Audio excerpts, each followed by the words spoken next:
A lot of this isn't going to make sense to you, and I'm sorry about that. I'm just going to start at the beginning, with the house.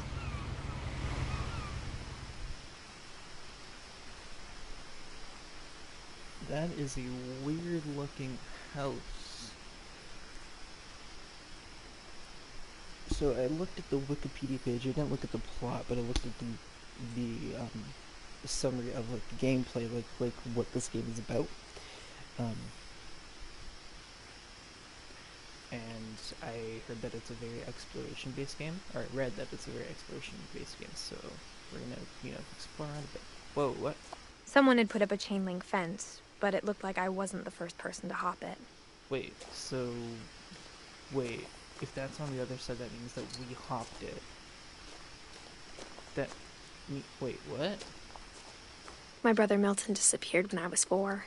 What? It was like the house just swallowed him up. Hey yo, we got some fucking Monster House shit going on. If anyone knows what movie that is, then yeah. 360. I don't know what area code that is. Edith Finch. Orca Island, Washington. We're in Washington State. Okay. If she was 4 when he disappeared, that means she was born in 1999. Date of birth 1992. That means he was 11. Oh, literally 6 weeks here. He was 11 when he disappeared. 4'6". Believable. 57 pounds. That's a light ass fucking 11-year-old. Mixed race, Indian white. Okay, so we are first native or indigenous white. Blue eyes, black hair. I can't make out any of that. Milton Finch. That is a very old-timey name. Can I sprint? I can't sprint. But I can zoom. Woo! Those are some creepy ass trees. This is definitely the Pacific Northwest. I live in the Pacific Northwest. I lived here until I was 11, but I wasn't allowed inside half the rooms. That's very creepy. Okay. Oh yeah, that's definitely the Rocky Mountains for you. What on earth?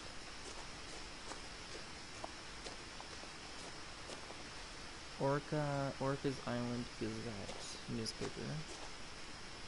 That's a lot of newspapers, bud. What on earth? That is a strange house.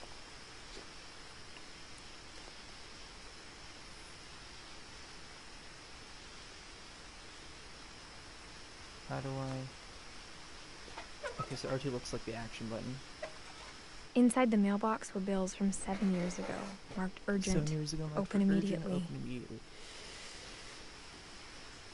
Give me a second, I got a text message. I won't text much, I guess. This is kind of urgent.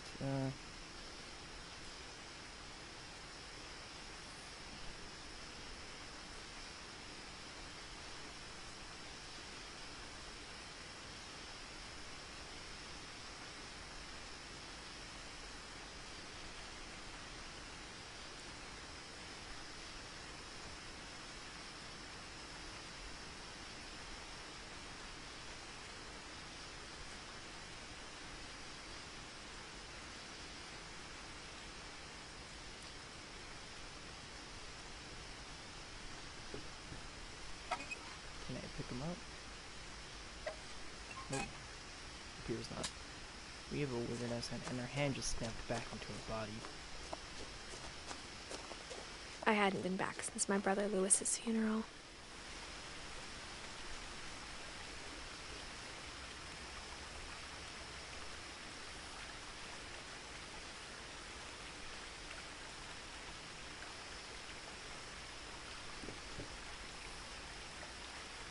Lewis, so she has a brother named Milton and a brother named Lewis. Okay. Does that track? It does track. 2010 is when Lewis died. 2003. I don't want to spoil. I'm not looking at anything past this. I'm literally just looking at Edith, Milton, and Lewis, because that's all we know so far.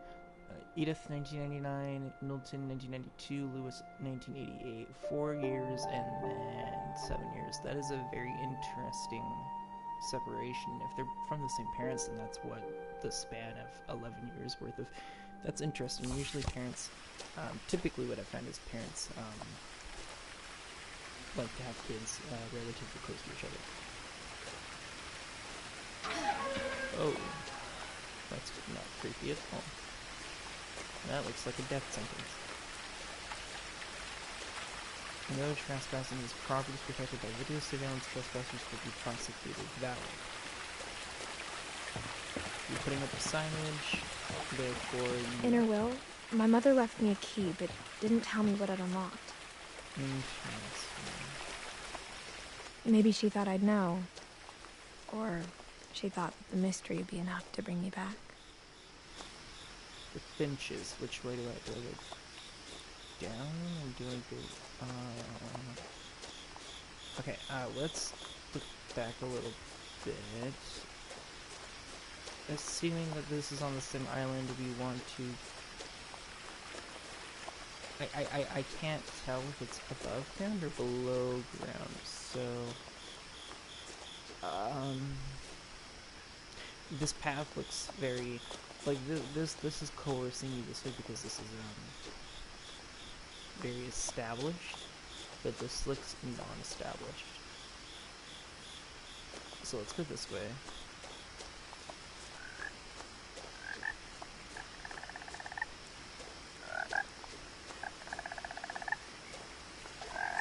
Approach.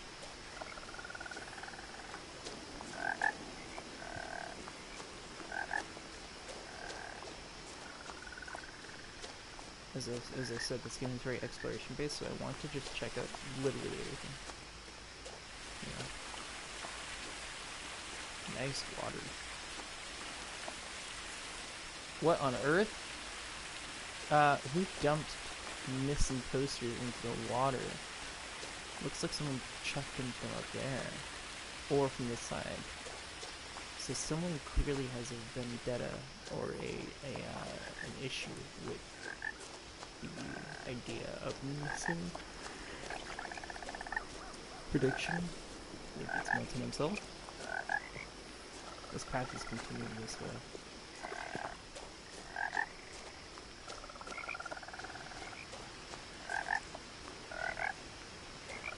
Frog is in the tree? Via audio.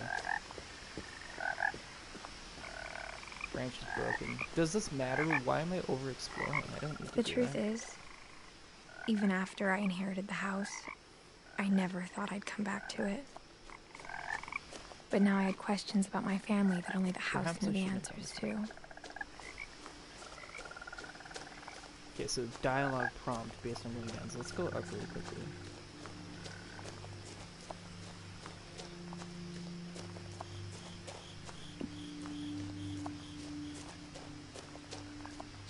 Perhaps they both lead to the house and I'm just overanalyzing.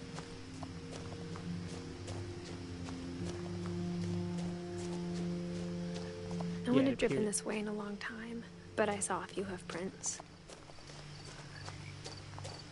Perhaps.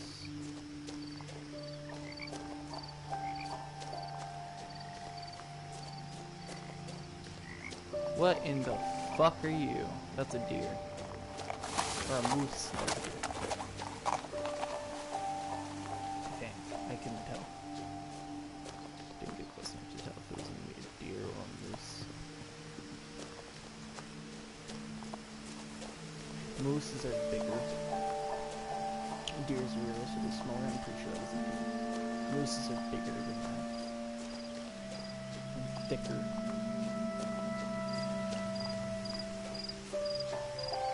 The house was exactly like I remembered it, the way I'd been dreaming about it.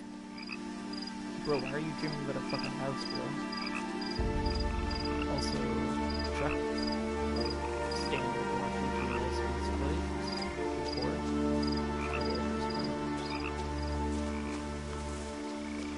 I live in BC, so here we have, for registration, we go through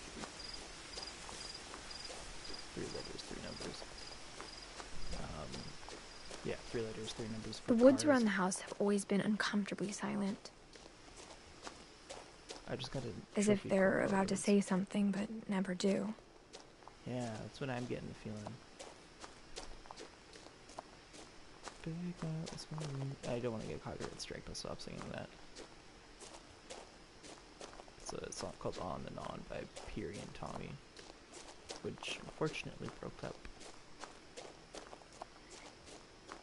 This is a very rickety old bridge. I don't want to go into the house just yet, bud. So, but you know, I live in BC, so, you know, mid-Pacific Northwest, not southern, like Oregon or Washington, or northern, like, Alaska. But yeah, no, so, who keeps throwing the missing posters into the fucking river, bud?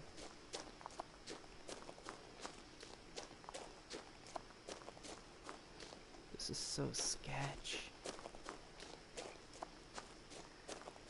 For the people who just joined, we're playing a game called What Remains of Edith Finch. It's a very exploration-based game, so I'm literally just taking my time to explore because, you know, the devs set up this whole environment for us to look at, and I want to explore it. Basically, so far what I've learned is that we are a woman. I don't know what time this game takes place in. We are a woman who has inherited a house from her ancestors, mother and grandmother, etc. And this house is very weird looking. I'll show you once we get there. But her brother died, and then her other brother disappeared. So we're trying to figure that out. So, and we also got a key to the house. So yeah, this game is just very odd. That is a nice pond, probably full of germs, and there's also missing posters. Why? Who's dumping missing posters into the fucking river, bud? That is an ugly ass truck. Probably a lower income family, considering it's an older model of the truck, and older models are generally cheaper. Or the family's just not technologically advanced. That's a nice frog. I like the audio design. That's the garbage can. Oh, that's a garbage can. No good. What the hell is that? What on earth? Is that like a dragon tongue? I'm so lost.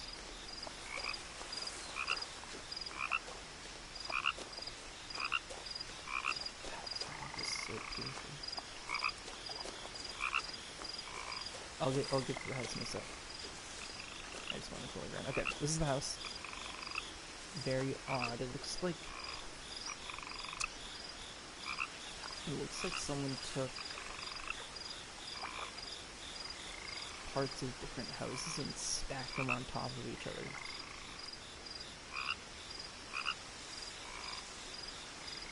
We're in the middle of Washington.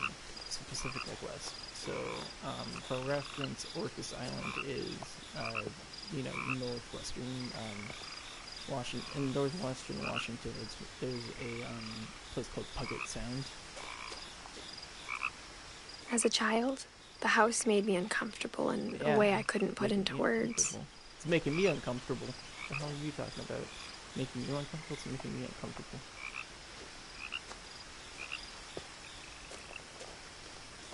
I don't feel comfortable going into this house. This is not a horror game. This is not a horror game. Don't worry.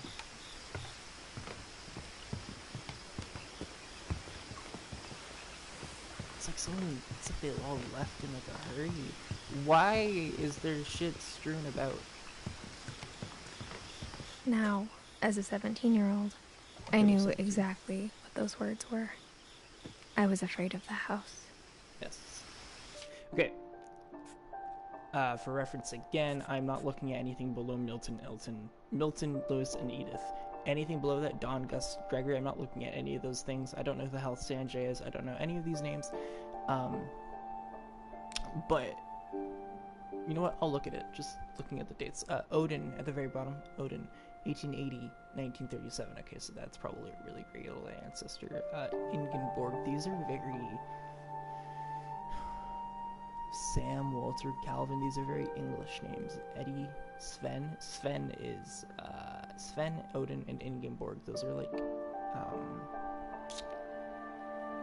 Nordic sounding names. Eddie, 1970 to 2010. So we just got the information that we're 17, and Edith was born in 1989. That means this game takes place in 2016. Walter, 1952 to 2005. Sam, 1983. Calvin, 1961. Barbara, 1960. 1947. What the fuck? 1947, 1930. Wait, hold on. Molly died when she was 10. That's a bit odd. Barbara died when she was 16. Calvin died when he was 11. Sam died when he was 33. Why are people dying so soon?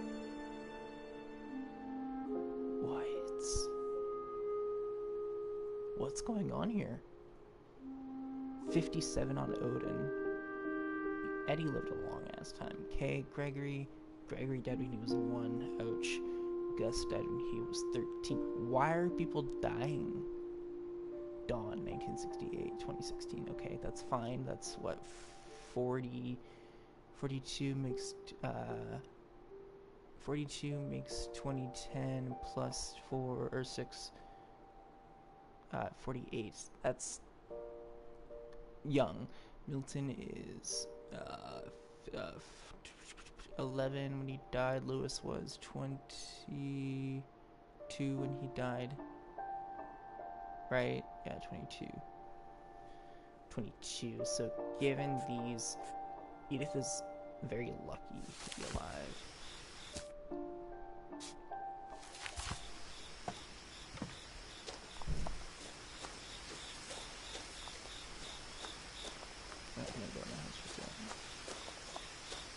There's something in the water.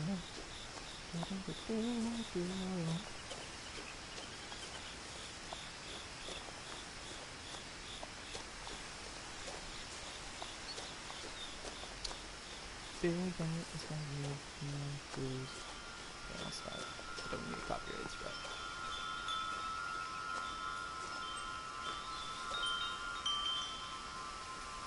So, this one takes place in 2016.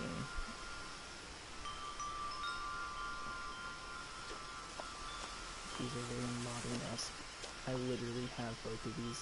Not Orcas Island, they say Vancouver, BC, but, you know, they look the same. Can I go in this way?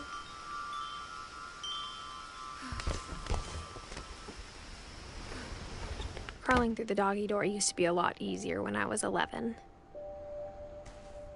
I don't want to go in. I don't want to go in. Let me out.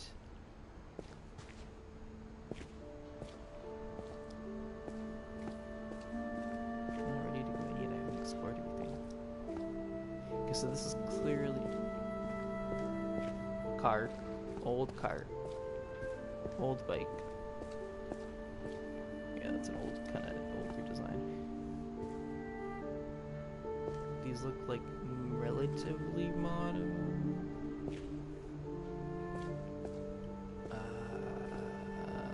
Yeah, relatively. What the fuck is that? Grain glow. Okay, gardening shit. A lot of gardening shit. A lot of gardening shit. Potting mix. What is this? No, fertilizer. Yes, gardening shit. Important. Blah blah blah blah blah blah blah blah blah blah blah blah blah blah blah blah blah blah blah blah. I don't know. Interesting. What on earth? Bike. Looks like a very family house. It's just something feels off. Something feels very off. For the first time in years,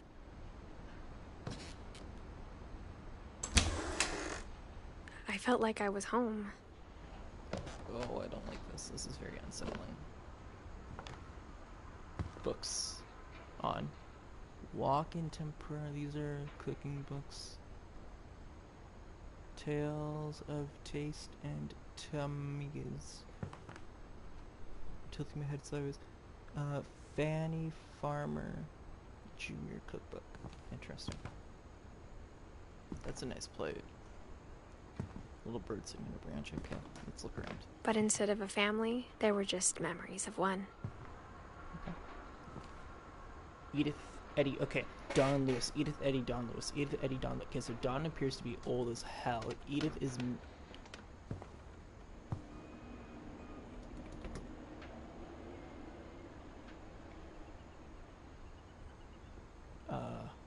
hello?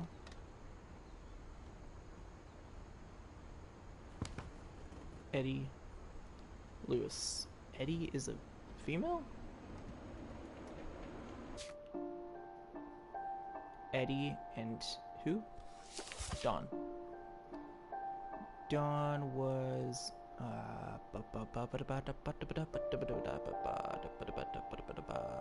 48.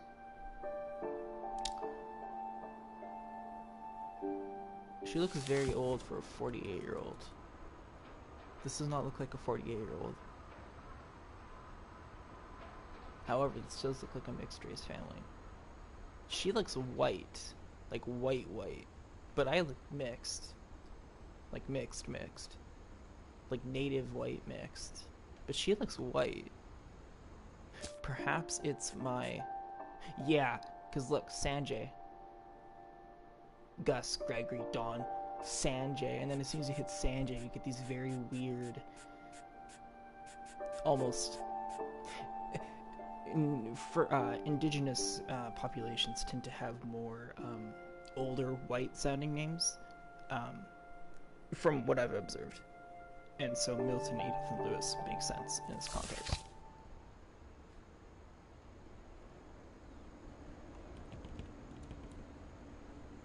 That's a generalization, please don't come at me.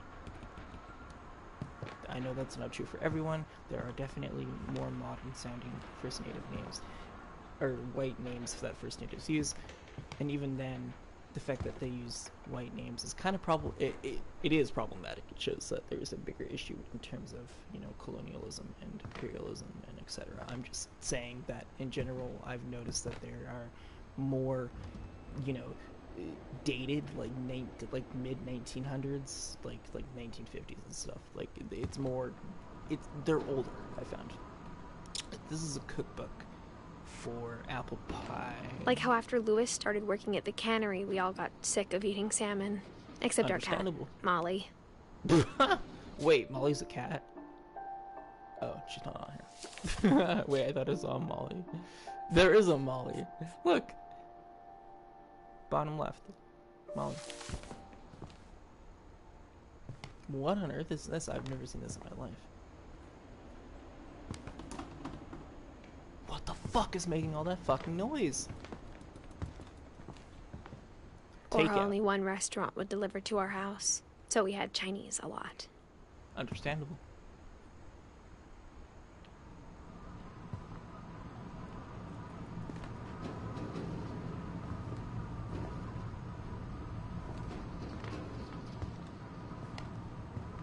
I don't know which way to go.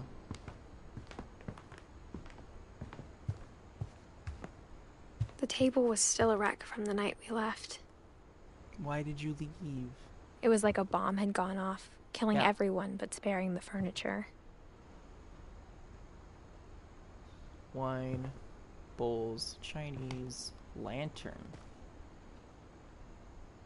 My cat's meowing downstairs. Lightning, what are you doing? He's still going. Wheelchair. Old person wheelchair. What is this? Hydrogen? Why would it be hydrogen? What the fuck? It's oxygen, clearly.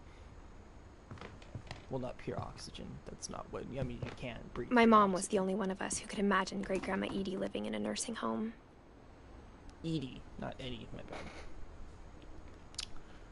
So this is Great-Grandma. She lived 93 years. Good for her.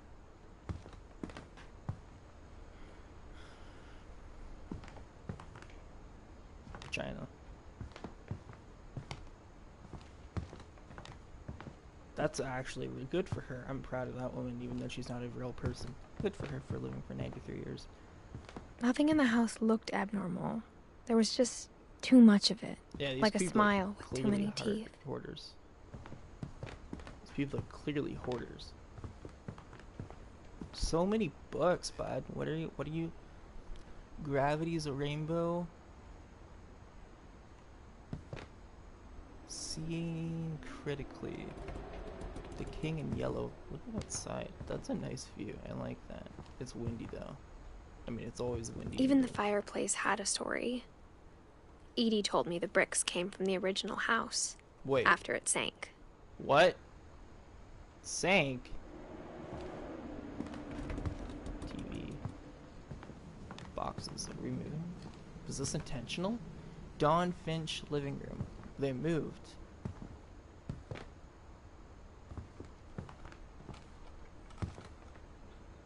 Who on earth? I don't know these people.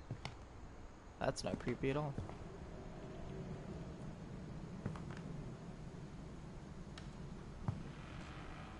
Astoria. The Metamorphosis. 51 Tales. Swan's Way. I don't know any of these. Are these fake? These all look fake. Raw Fowl. The Book of Sand. Swan's Way. Why do you have so many? Hold on. I just saw 2 Swan's Way. Wait. Whoa. Swan's Way here. Swan's Way here. Why do you have 2 copies of the same book? The Aleph. Where's the Aleph? I saw another copy of the Aleph. The Aleph. Right there. Why do you have 2 copies of the same book? This is weird. I don't like this. Something's off. Something's very off. The taste... Look. I saw this already. The Tales of Tasting Tummies. I already saw this book. Walking Tempura. I already saw this book. What's going on? Something's clearly going on. The case... Or the curse and the white... For a second I read... At first glance I read that as the white woman. That's funny.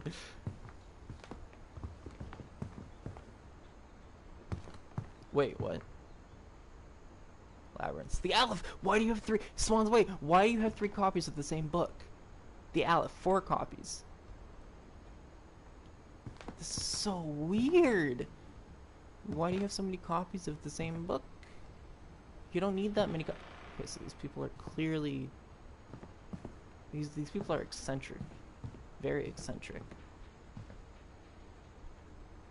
I don't trust this. Don't turn it. Jump scare. Okay. Great-Grandpa Sven built a music box for Barbara. Sven is there, bottom left, and Barbara is dead. 14, bottom left, next to Sven. Along with the rest of the house. Rest of the house. Is this all Sven's doing? Barbara Finch.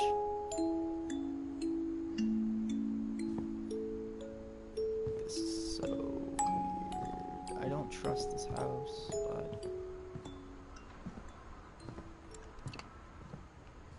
I really don't. Okay, so we either go upstairs or we go downstairs. Let's go.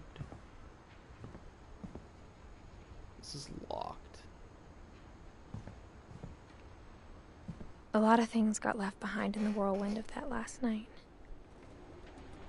What whirlwind and what last night? This is such a weird... I don't trust this at all. Okay, let's go downstairs. Mom always told me to stay out of the basement, so I wasn't too surprised when the key didn't fit.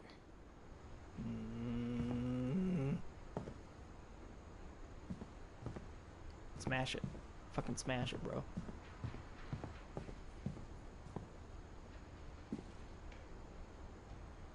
After Milton disappeared, Mom sealed up all the bedrooms. Why? Then Edie retaliated and drilled peepholes. Understandable. Why would you seal up bedrooms when someone dies or disappears? That's not creepy at all. Molly. How do I open these? I want to open them. I want to get in. Let me in.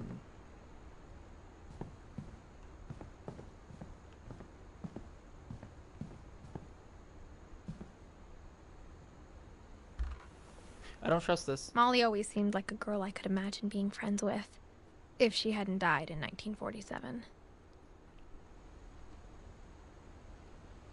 This makes me very uncomfortable. I'm imagining once we look in one of the people, something scary is going to be there. I need to look this up so I don't shit myself if something does happen.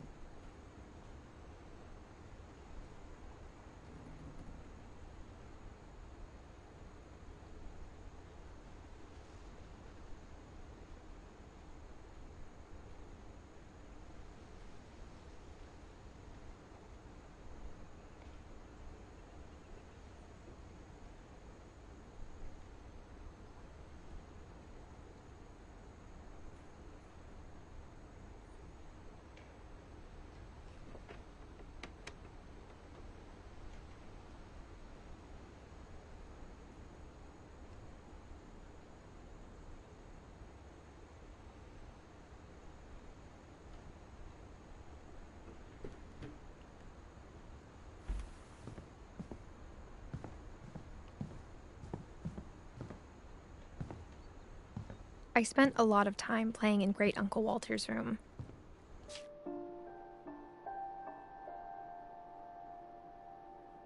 Molly was 10.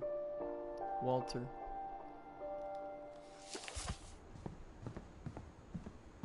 Lewis told me there were secret passages, but I never believed him. Lewis. Lewis.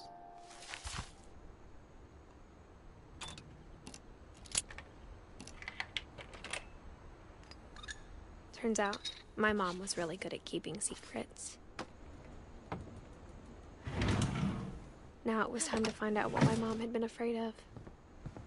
I'm not ready to look around yet.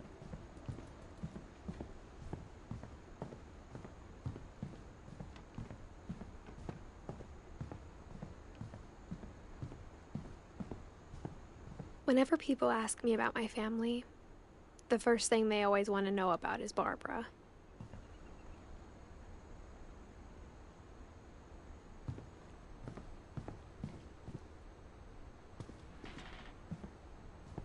Edie's father, Odin, built the original house.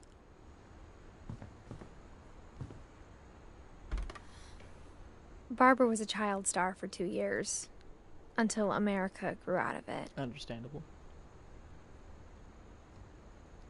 I don't want to go upstairs just yet. This game rewards exploration. This game rewards exploration. Calvin. Is this entire family living together? My Grandpa Sam spent 7 years sharing a room with his dead brother, Calvin.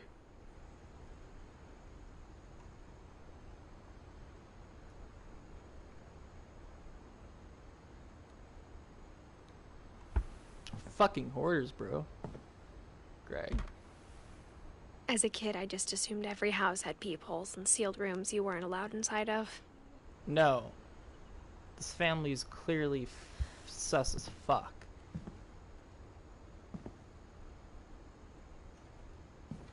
Shared a fucking... what? Sven and Edie. I don't like this. This is suspect. The last time I was in Edith Sr.'s room, I was 10 and she was painting my portrait.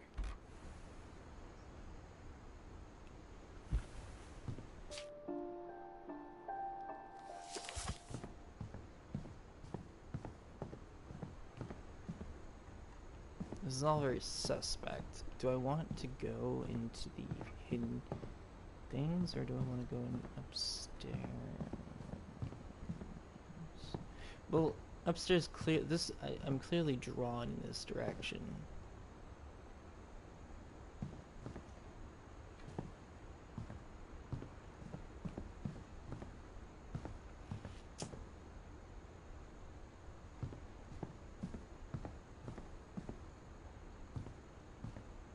Let's go secret passage. Fuck it.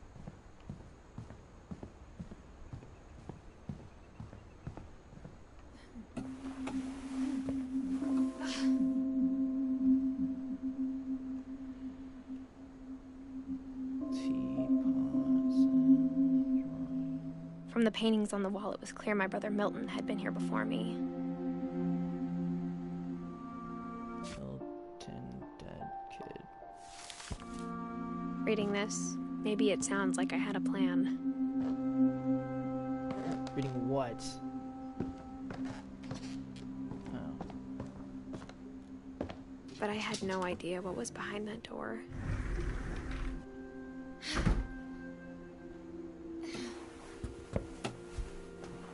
Just like I had no idea where all this was gonna lead. Molly. I grew up looking at Molly's room through the peephole.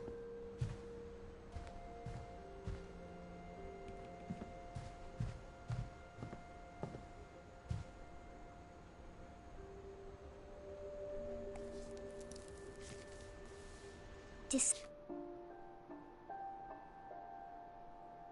3747. December 13th, 1947. Dear Diary, I'll be gone soon, but I wanted to tell somebody about what's gonna happen. It started when Mom sent me to bed without dinner. I woke up and I was starving, so I looked around for something to eat.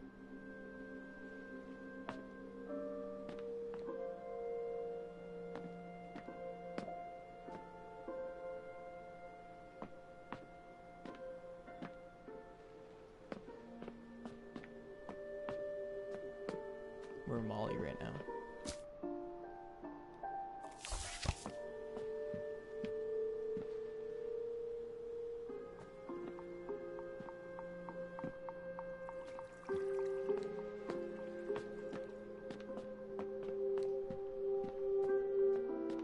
The gerbil food was dry, but I didn't mind it.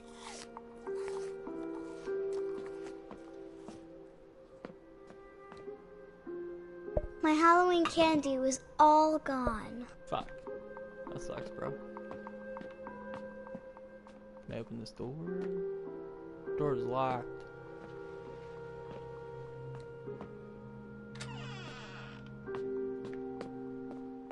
I kept eating and eating. Ew. Don't need toothpaste, bro. You're gonna get fucking sick.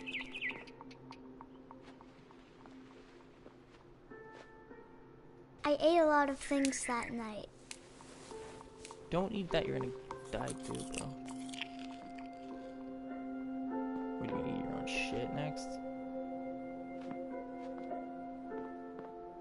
Then I heard chirping outside my window. Can I open the door? Open the door. It was a barn swallow going back to her nest. I reached out for her.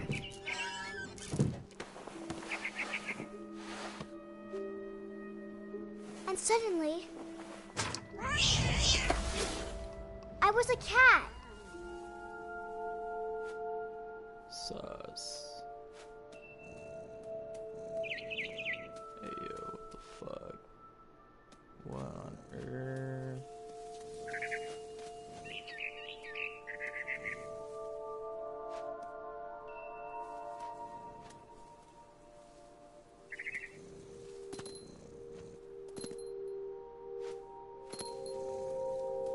Can you go back inside, please?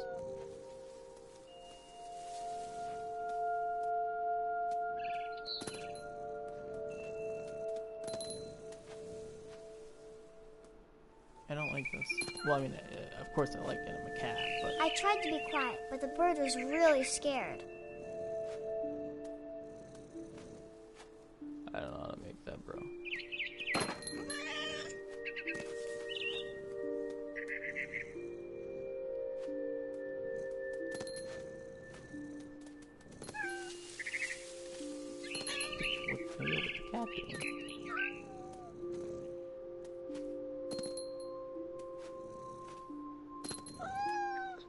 What the cat doing? What's the cat doing?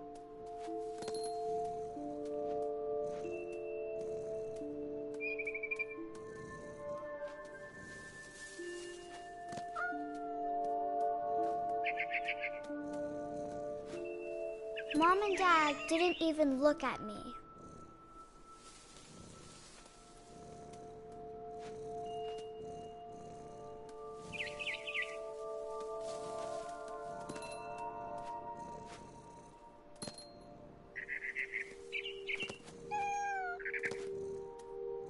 The babies were all gone. Yikes. Something's sus here.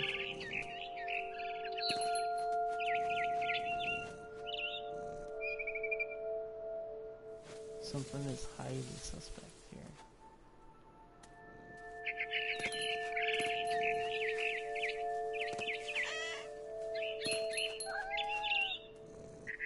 I jumped and I almost got her.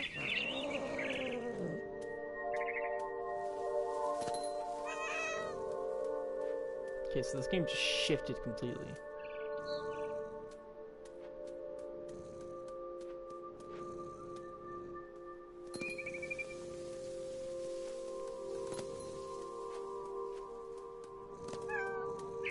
Now I was up in the big tree. I promised Dad I wouldn't climb it anymore. All I cared about was eating that mama bird. Bro, what the fuck? I could tell she was getting really tired. Bro, why didn't the fucking mama bird, dude? Don't fucking eat the mama bird. It's a fucking mama bird.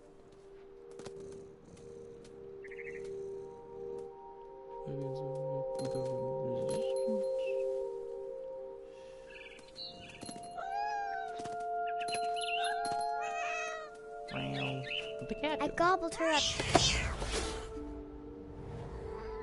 And suddenly, I was an owl. First, all I heard was the wind. Then I heard little teeth nibbling in the grass.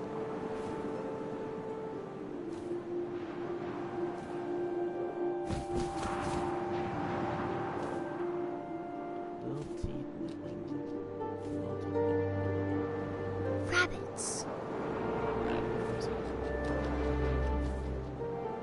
Elaborate. I hear him. Where's the fuck? Can't you rabbit?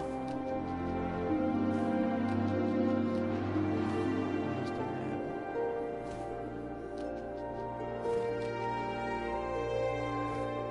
Hey, buddy.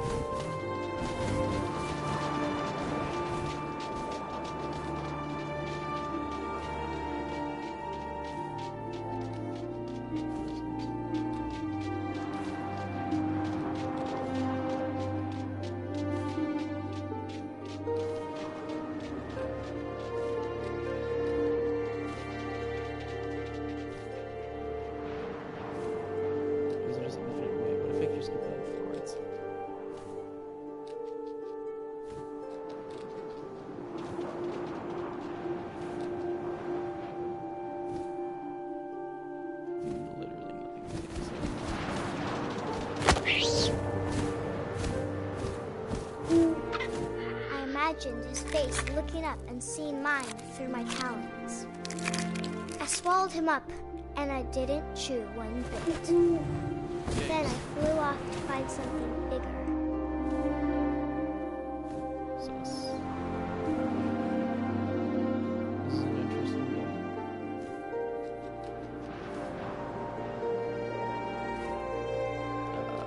Fox, deer. A mama rabbit. Sorry, bud, but you gotta die. According to this game. She was almost too big to carry. I started choking, but I couldn't stop eating. And suddenly, I was a shark. Why are you a shark?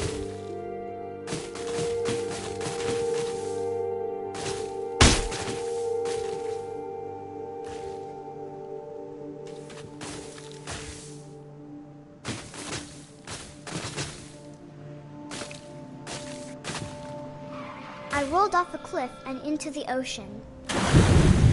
Now, I was hungrier than ever.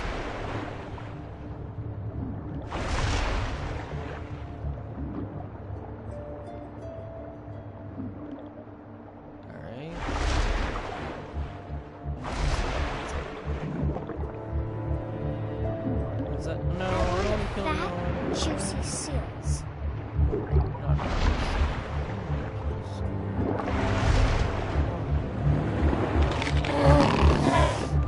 I tore off her flipper, and it tasted really good.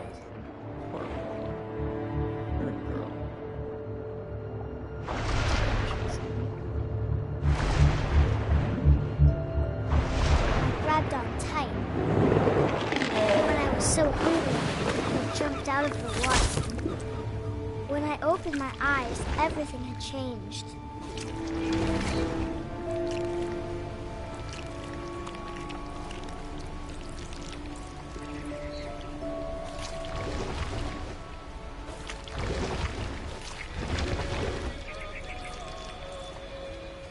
What on earth?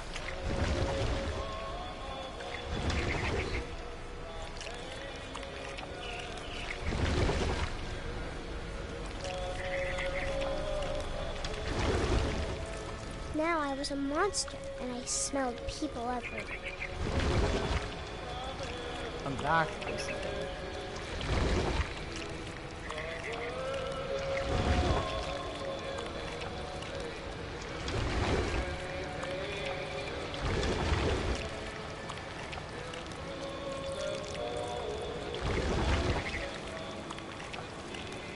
I was big, but I moved real quiet.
Passenger, I was still hungry.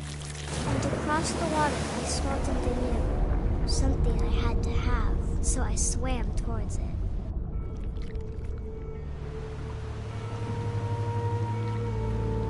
I slithered onto the sand, and the good smell went into an old pipe.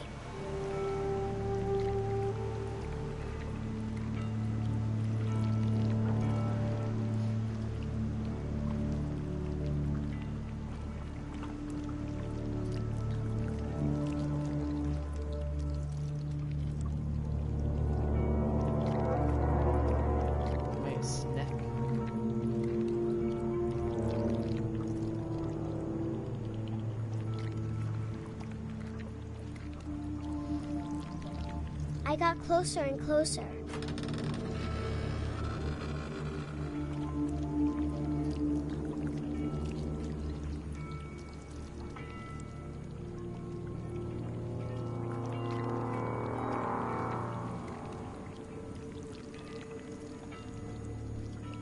What am I looking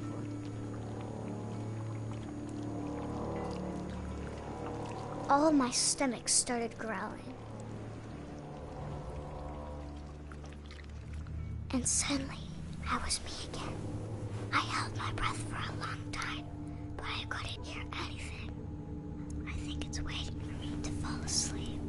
But it's not going to wait much longer. It needs to feed, and we both know I will be delicious.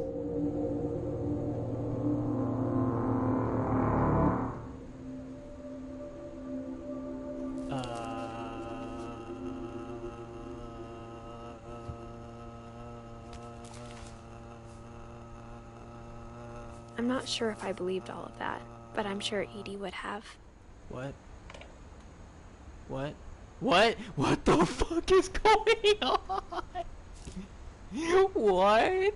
I got the sense Edie had spent a lot of time here before my mom sealed the doors.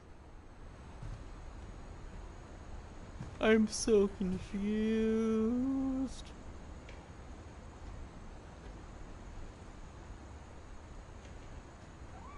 That was a colossal squid, wasn't it? Yeah, no, this is straight out of this.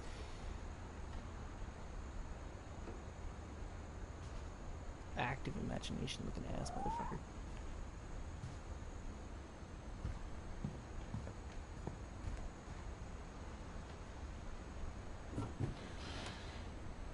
Molly's gerbil had a tiny bedroom with its own even tinier gerbil cage. I can't describe it, but I felt like some part of Molly was still here.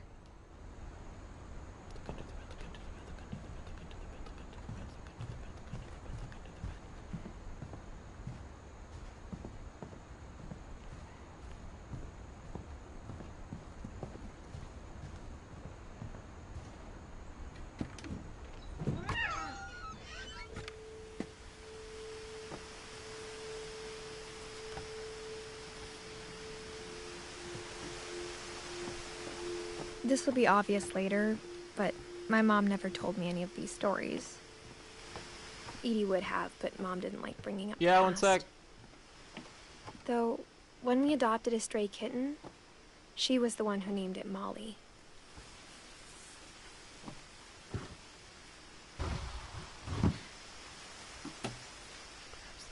I spent a lot of time in Great-Grandma Edie's room. We got along, and it was a good place to hide from my mom. Her room was like a museum.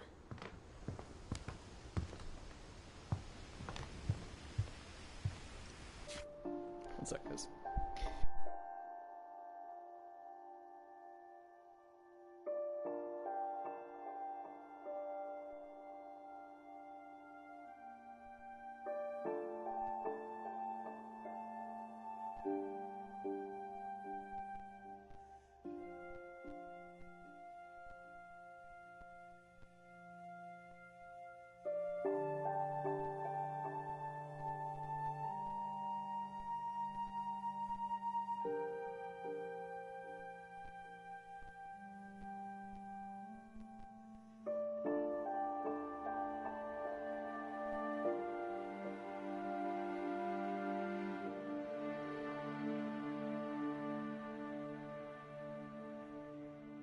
One moment. I'm just grabbing something to drink because my throat is so dry. I apologize for the wait.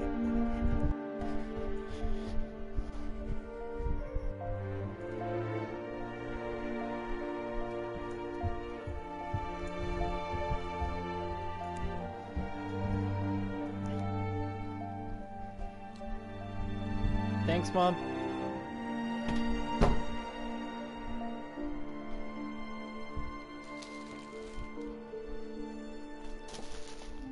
Alright, let's fucking do it.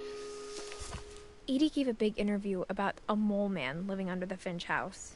My mom was furious.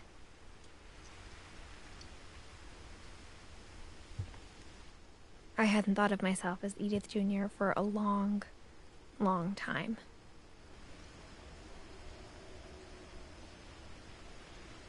Sam photo word. Sam Metal. Sam. Home movies. My friend Bigfoot. What? I don't know what that says.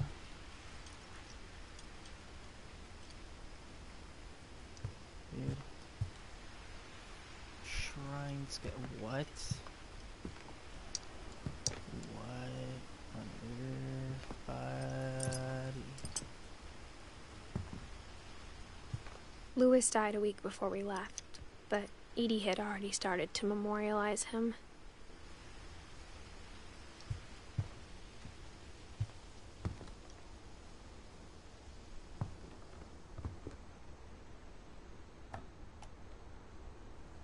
For 500 years, the Finches have been famous throughout Norway for their fortune and misfortune. Odin Finch buries the latest victims of the family curse, his wife Ingeborg and their newborn son, Johann. On January 7th, 1937, he set sail with his family and his house, hoping to leave the curse behind. But 40-foot waves off the coast of Washington send the house and Odin to the bottom of the sea. Odin's daughter Edie, with husband Sven and baby Molly, step ashore on their new home, Orcas Island. Odin Finch is the first to be buried in the new family cemetery. His daughter Edie is already dreaming of a new Finch house.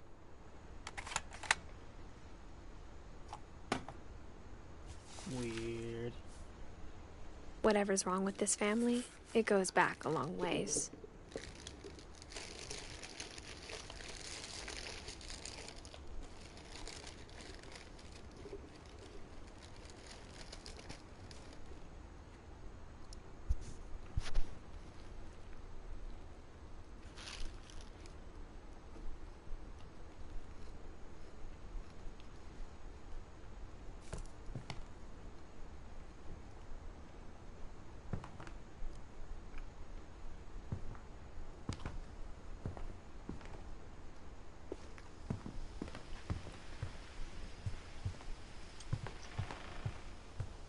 When Edie told people Sven was killed by a dragon, she could also have said he was building a dragon-shaped slide that collapsed. She could have, but she didn't. Eccentric, are we?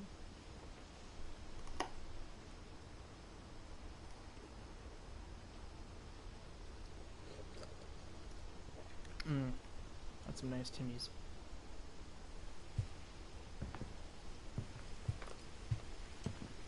One summer, they evacuated the island, but Edie refused to go. For a few weeks, she was a celebrity.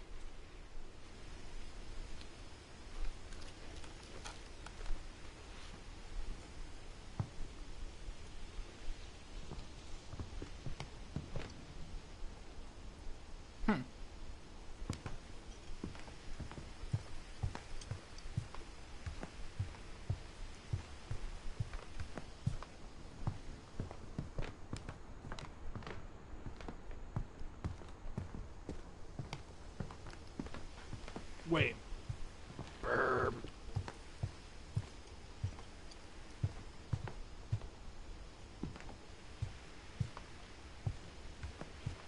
Edie knit me a new pair of gloves every year, just in time to replace the old ones.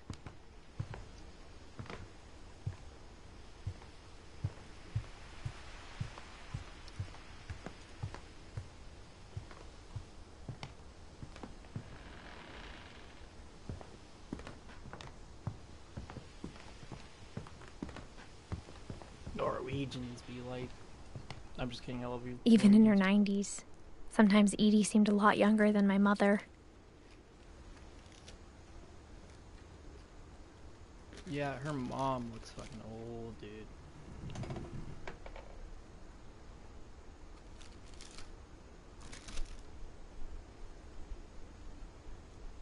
Gross.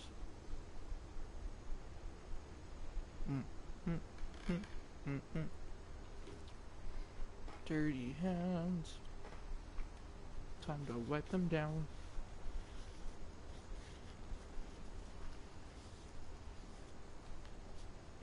Alright.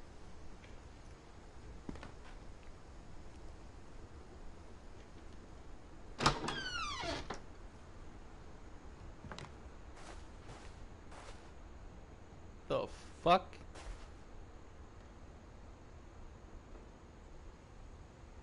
I can't. Did you say whiskey? I can't read that. The only trace Grandpa Sam's first wife, Kay, left on the house was the pink bathroom. It was a pretty big trace.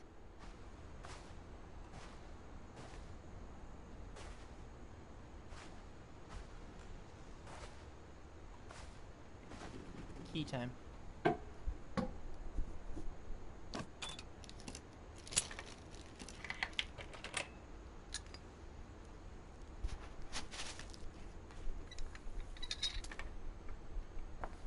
There's a secret in this bathroom.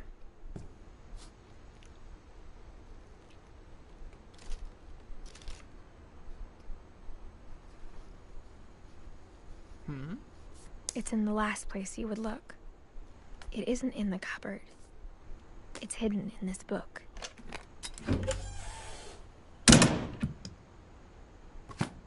No. No!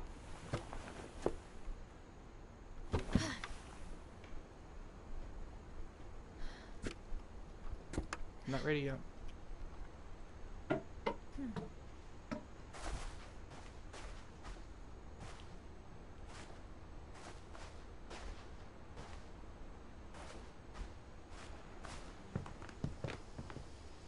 Okay, now I'm ready.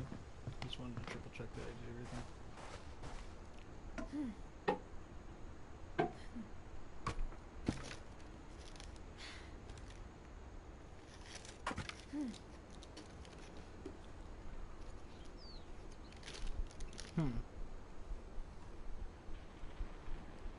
Film. Whatever the fuck that is. Putty. Sven gave Sam an old camera he'd refurbished.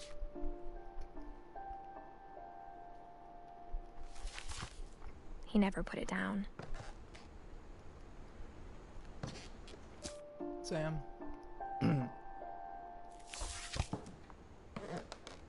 Sammy. Schmammy.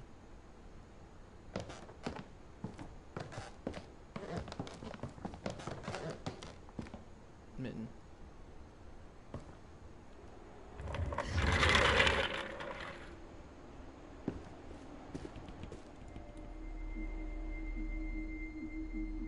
Okay. Check is true.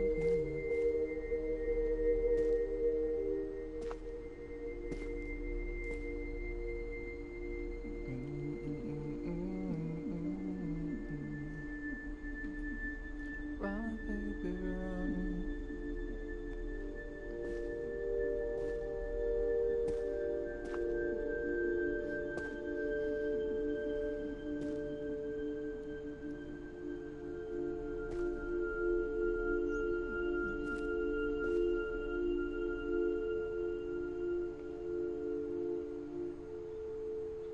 This is a nice little room.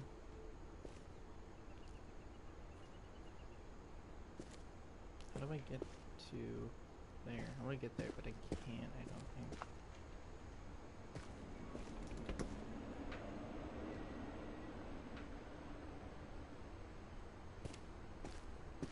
I knew Grandpa Sam had a twin.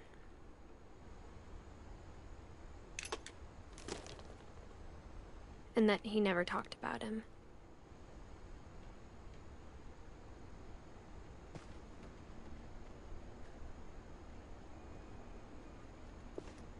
Fort Sam, Fort Calvin.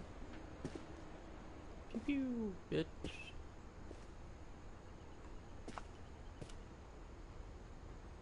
That looks like another secret. I don't want to go there yet.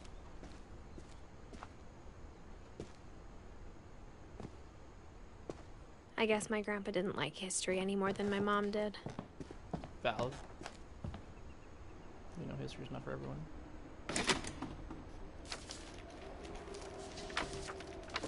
How I Want to Remember My Brother by Sam Finch.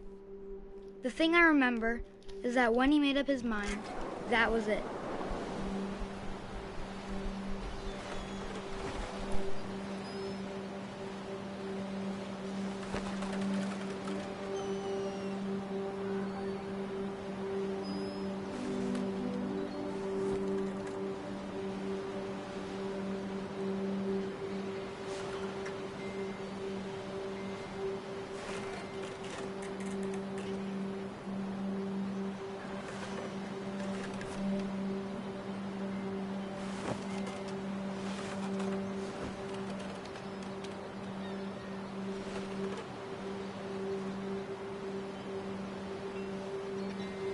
My brother said he'd die before he ate another mushroom. And he did.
At Barbara's funeral, we swore he'd never be afraid again, and he wasn't. I think Calvin always wanted to fly.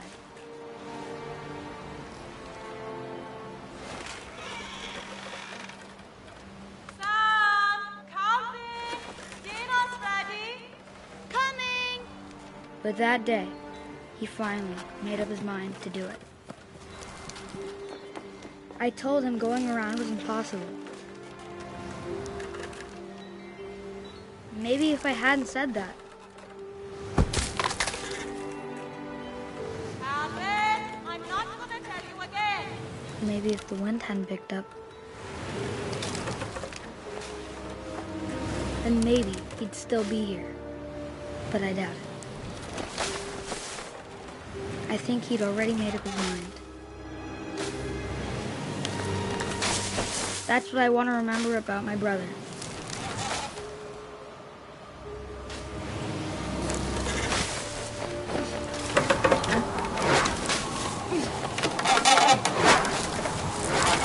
The day he made up his mind to fly. And he did.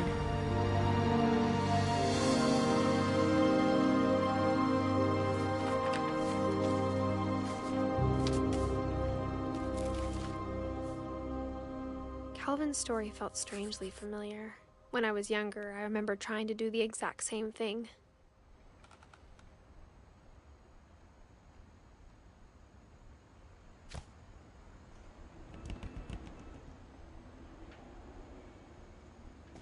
After the funeral, Edie roped off Calvin's half of the room.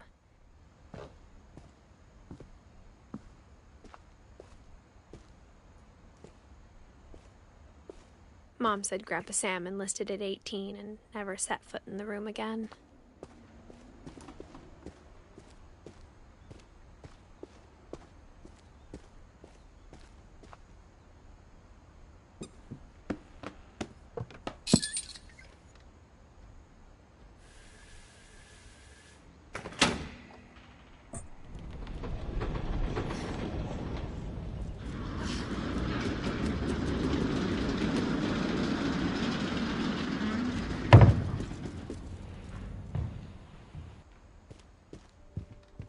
The passages were a pretty tight fit. They'd obviously been built for smaller hands and bellies.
Growing up, I always thought of Barbara as a child star.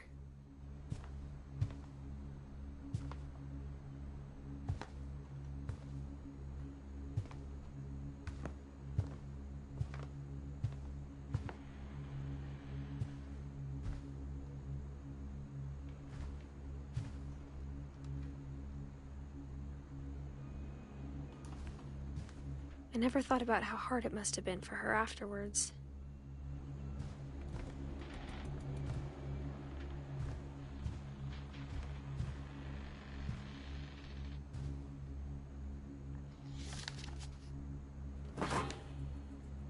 Of all the stories people wrote about Barbara's death, I'm surprised Edie saved this one.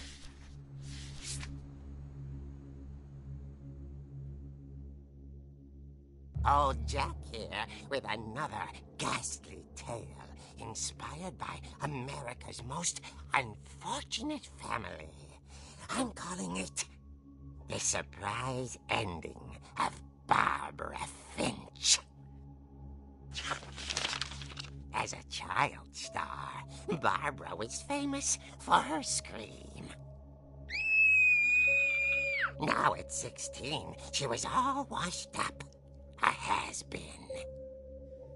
But in a lucky break, she'd been asked to perform her signature scream at a local convention for monster movie fans.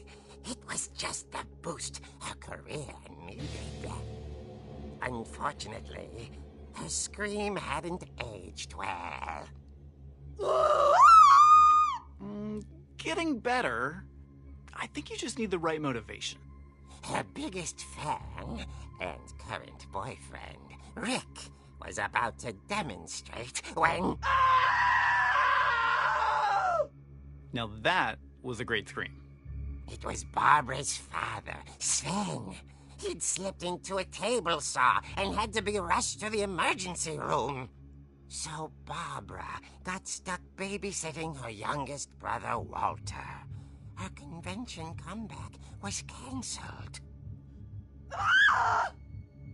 Okay, I'm hearing frustration, but I'm not hearing terror. What if I tried... A gang of hoodlums in Halloween masks have been terrorizing Orcas Island tonight. Police are urging residents to... That came from the basement. You're right! Also, I loved your delivery on that. Why is your basement door locked? Because my dad likes making puzzles and secret passages. There's a key hidden in the music box.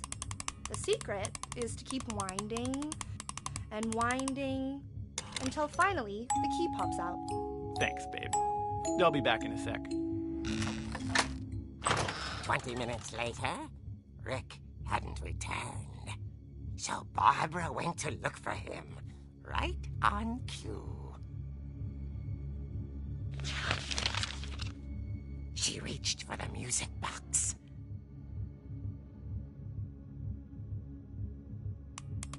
And as she wound the key, she listened for Rick, but the house was silent.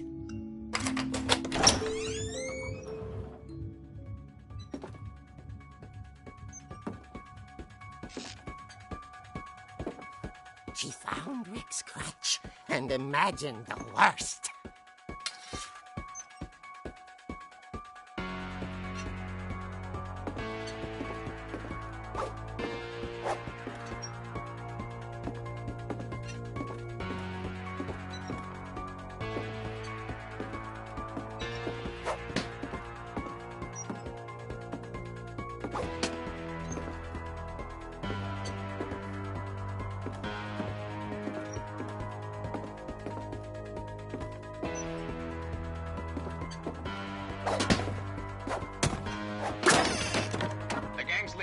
infamous Hookman killer, Dr. Carl Hamill, who impaled and then ate his family 10 years ago tonight.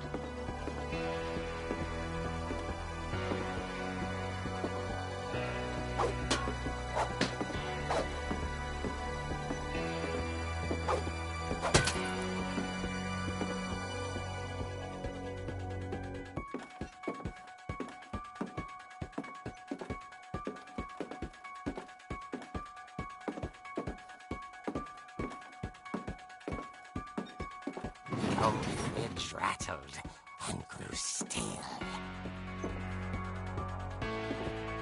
Oh dear! Oh! Rick? Barb, relax. I was just trying to scare you to help you find your scream. Well, I'm not scared, Rick. I'm furious. Then act furious. All I'm getting from you now is that you're hurt and confused and you're...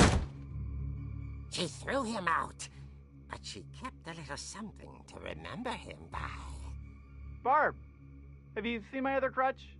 And she was still holding it when she fell asleep watching the late picture show. Hours later... Barbara! Walter, what's going on up there? Ah! Okay, I'm coming up. But if this is a trick, you're dead, Walter.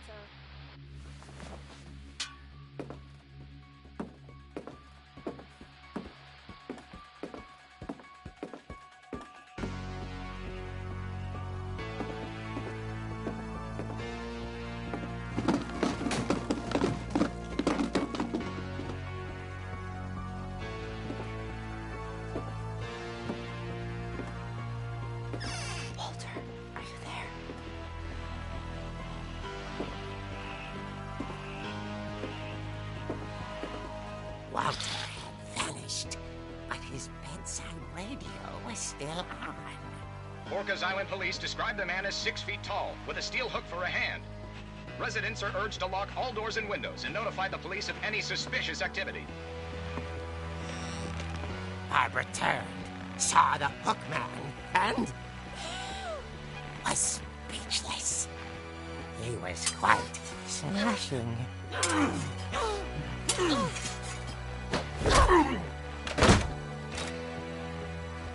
he was. He couldn't get enough of Barbara. Okay, Barbara. There's gotta be another way out of here. That night, she played her part beautifully.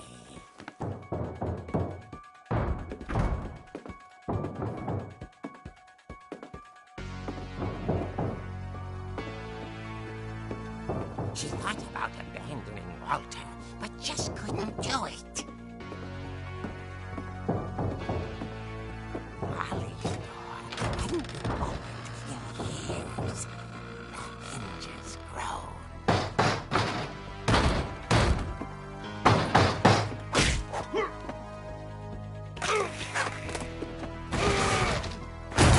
He wasn't moving, but she sensed the story might not be over yet.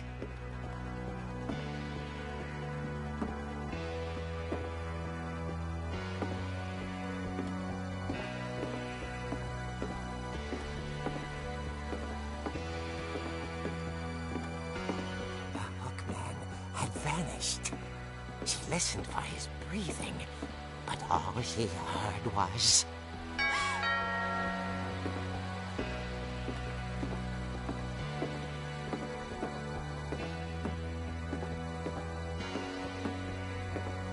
At the door, she heard whispering. It was coming from inside the house.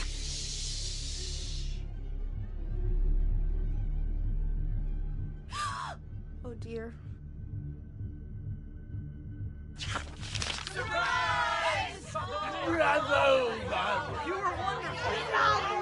The monsters had come to surprise her.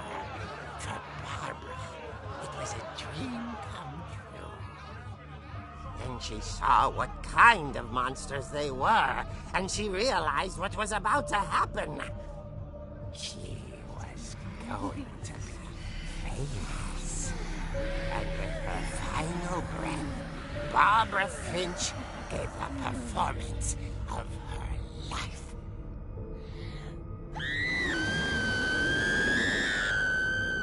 I wasn't there myself, but I hear Barbara was magnificent. Poor girl. She had a taste for stardom. But unfortunately, so did her fans. Of course, the police blamed it all on poor Rick, who disappeared the same night. And little Walter? Hiding under his bed the whole time. He took it all pretty hard, but that's another story. As for Barbara, tucked inside the music box was all they ever found of her. Her ear. Now that's what I call a real eerie tale.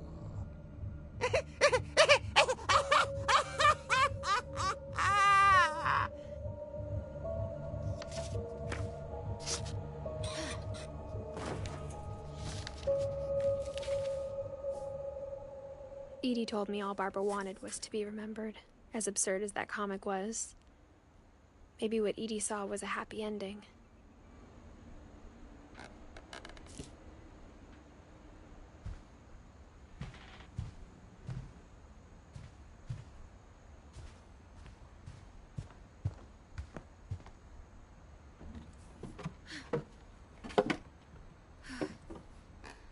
I guess now I know why Mom didn't like me playing with the music box.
Mom said the basement was off limits, unless I wanted another tetanus shot.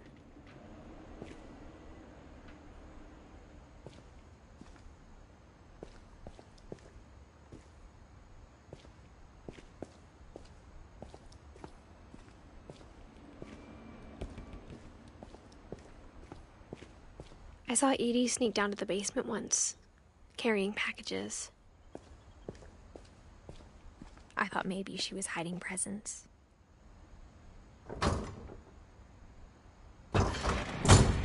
It turned out she was hiding a lot more than that.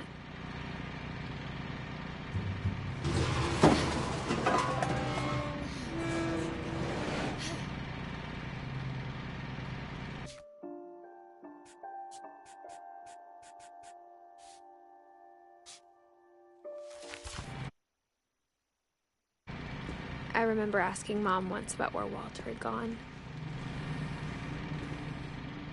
She said after Barbara died, he got as far away as he could. If there's a pattern in all these stories,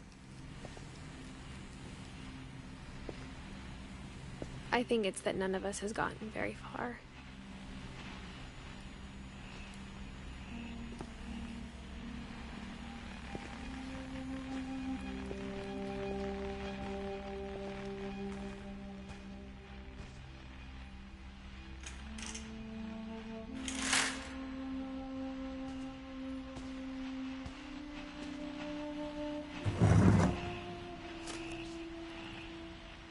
Goodbye, everyone.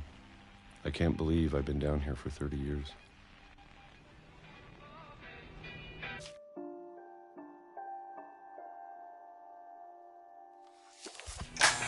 On that first day, after the shaking started, I didn't think I'd survive a week.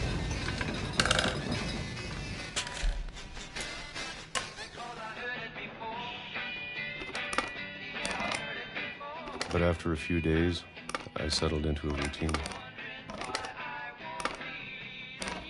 That's what kept me sane. Having a schedule, living for today. I always expected to be dead tomorrow. But if you wait long enough, you get used to anything.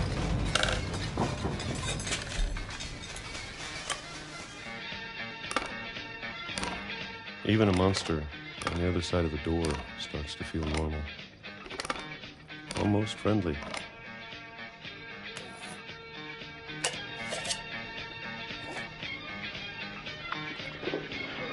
And then one day, everything just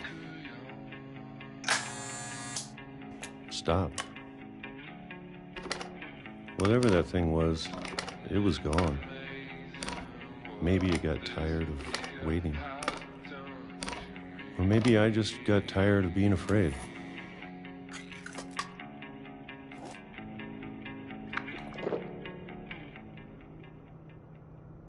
It's been a week now, the longest in 30 years. I'm done waiting. I have to leave while I still can.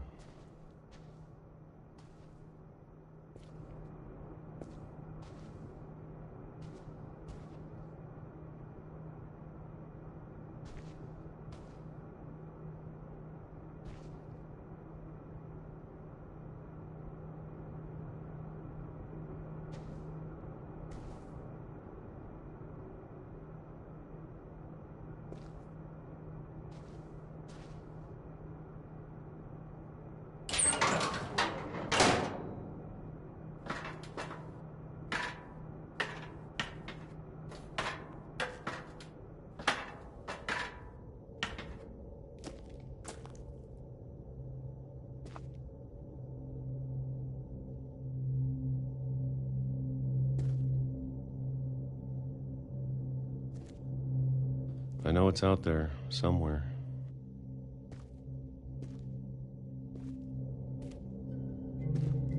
Whatever killed Barbara and Molly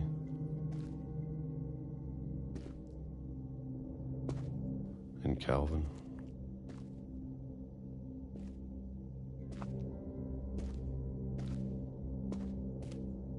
Maybe this is all a mistake.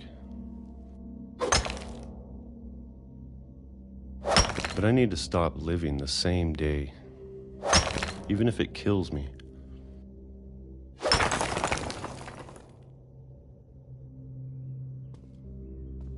Whatever's out there, I want you to know I'm ready for it.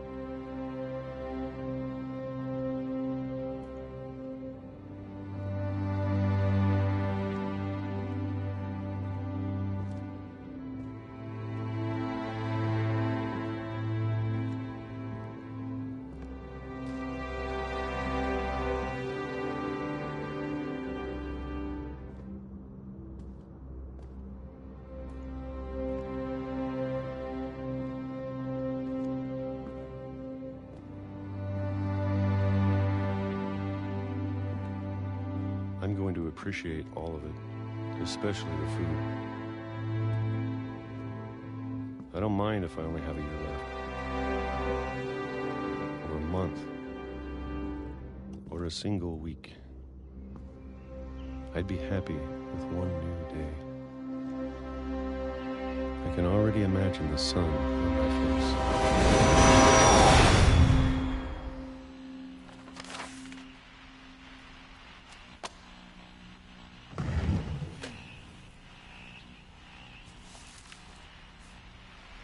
Walter died when I was 6.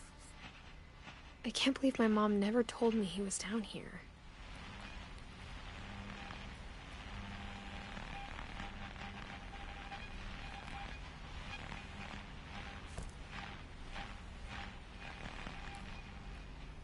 I'm sure my mom was trying to protect me.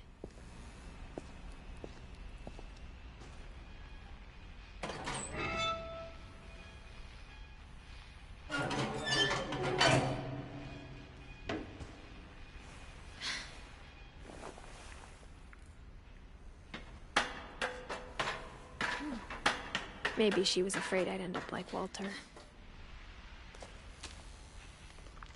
But if she never told me about an uncle under the house, I can only imagine what else she was hiding. I don't want to make the same mistakes she made. Trying to bury something that's still alive.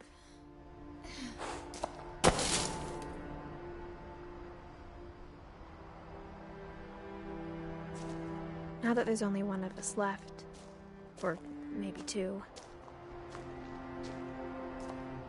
I thought it was time I heard the stories for myself and found out what happened to everyone else. But now I'm worried the stories themselves might be the problem. Maybe we believed so much in a family curse, we made it real.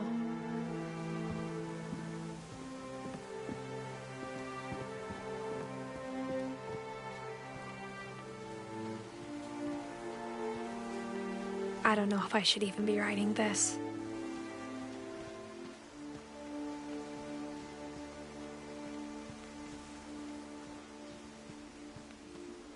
Maybe it'd be better if all this just died with me.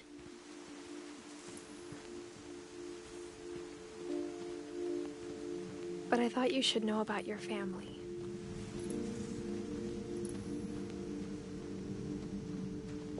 And the history you're a part of.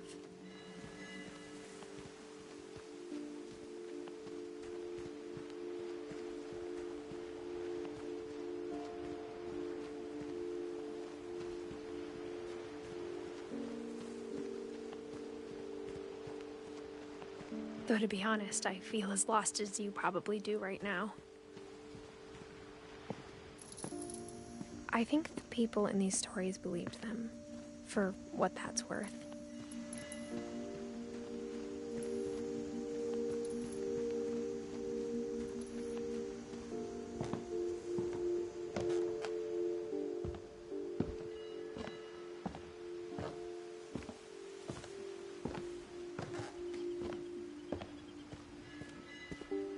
And when you look at the house, that history of imagination and stubbornness and madness, any of it seems possible.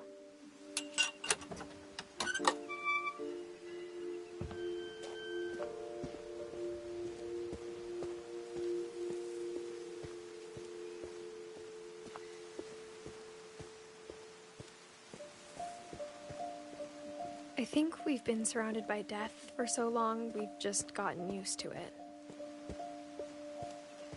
What kind of family finishes building a cemetery before starting the house?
It's embarrassing for me to admit this, but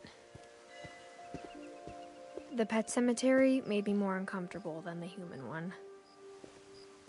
3 of the gerbils were mine, and 2 had been my fault.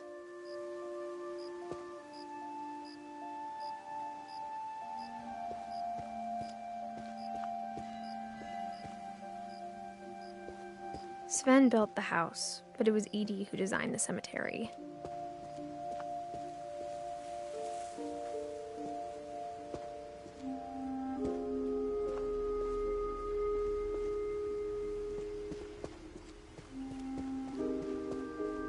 I'm sure Odin's monument had been Edie's idea.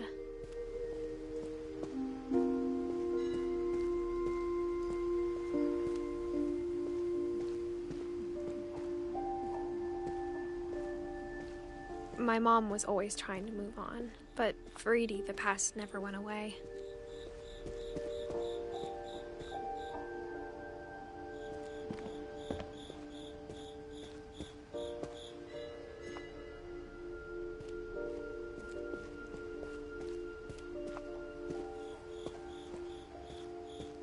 She could see it poking out of the water at low tide.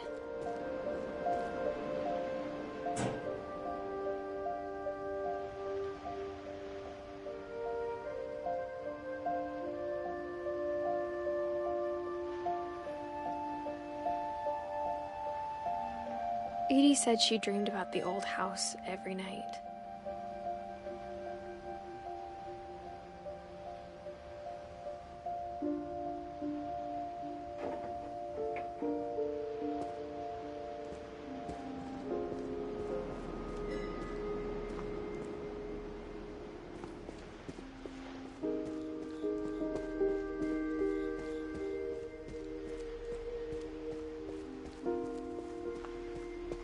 Edie's side was always easier for me to understand.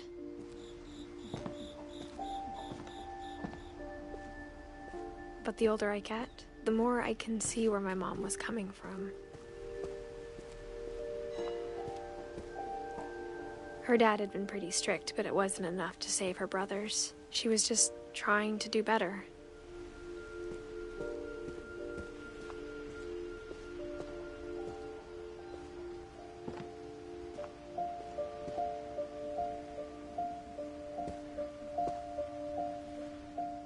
She lost 2 of her brothers, just like I did.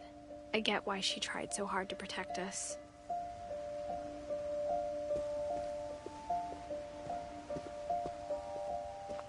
There's so many things I wish I could ask my mom now. Part of me thinks this is what she wanted all along. For me to come back someday and find everything out for myself.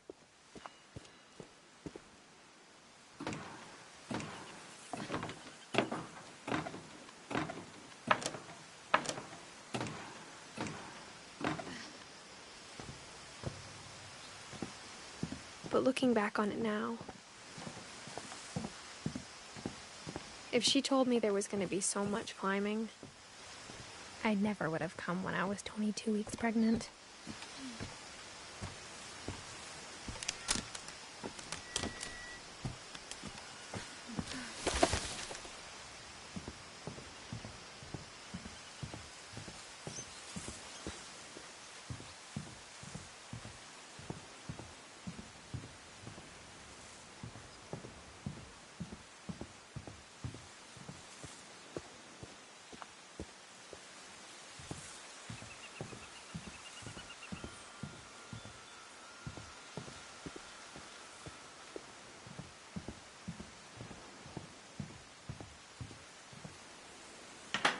I never met Grandpa Sam, but I think he and my mom had a lot in common.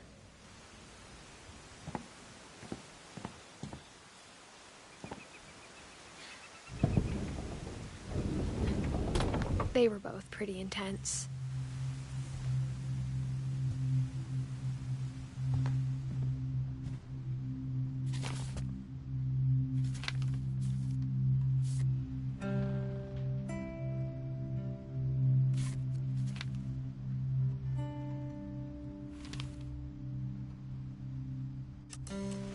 Dawn, I promise, you'll never forget this weekend. Yes, sir. These memories are gonna last a lifetime. Am I gonna have to shoot anything? It's a hunting trip, Dawn. Shooting is strongly encouraged. Perfect. It's gonna rain the whole weekend, isn't it? Please just take the damn picture. Hey, language.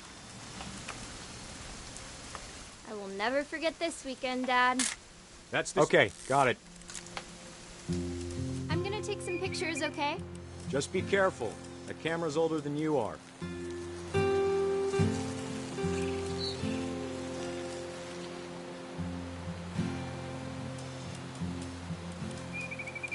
You're right, Dad. It's starting to clear up. Still freezing, though.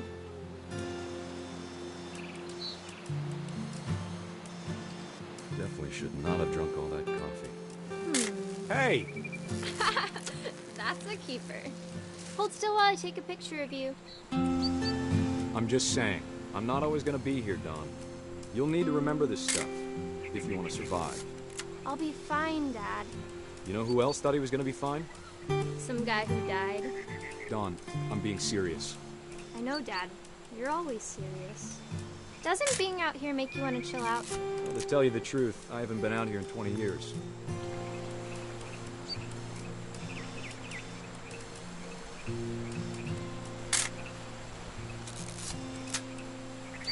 Last time I was with my brother Calvin. Man, that was a great trip. Dawn, don't you think you could find something more interesting to photograph? Your grandpa Sven taught us how to fish, how to build a fire.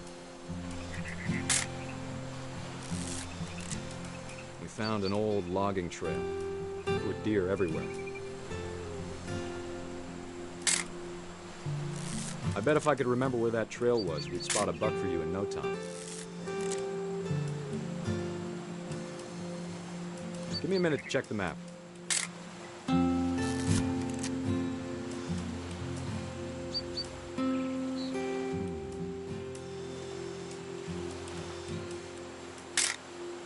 Let's see.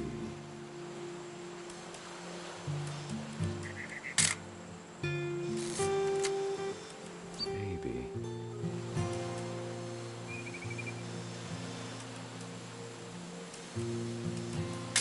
Or was it?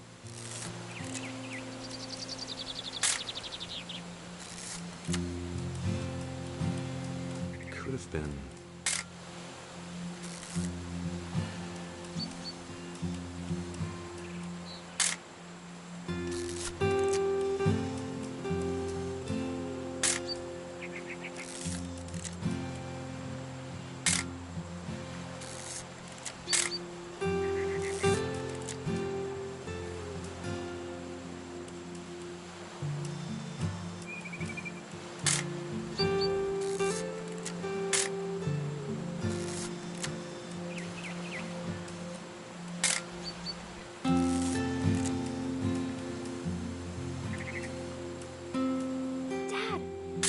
eyes, Dawn.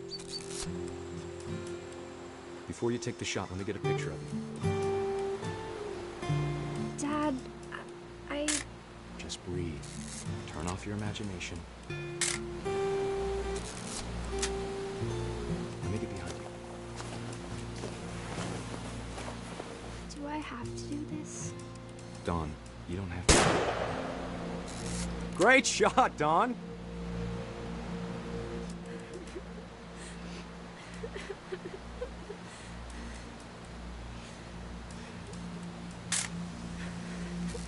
I'm proud of you, Dawn. Always remember that, okay?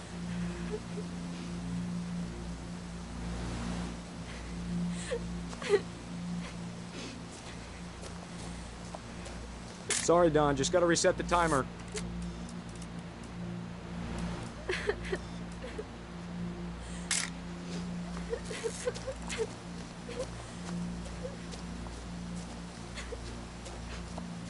Dad, it's twitching.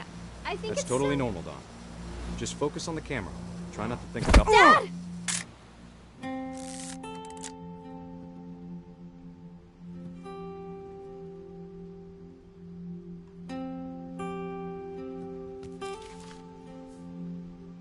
Of all these stories, that's the one I wish most that my mom had told me.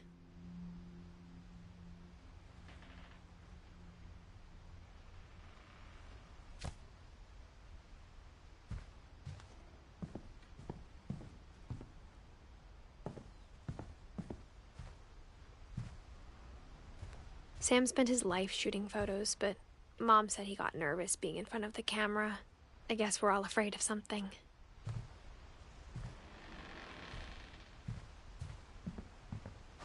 Instead of hiding from death, Sam seemed to go out of his way to meet it.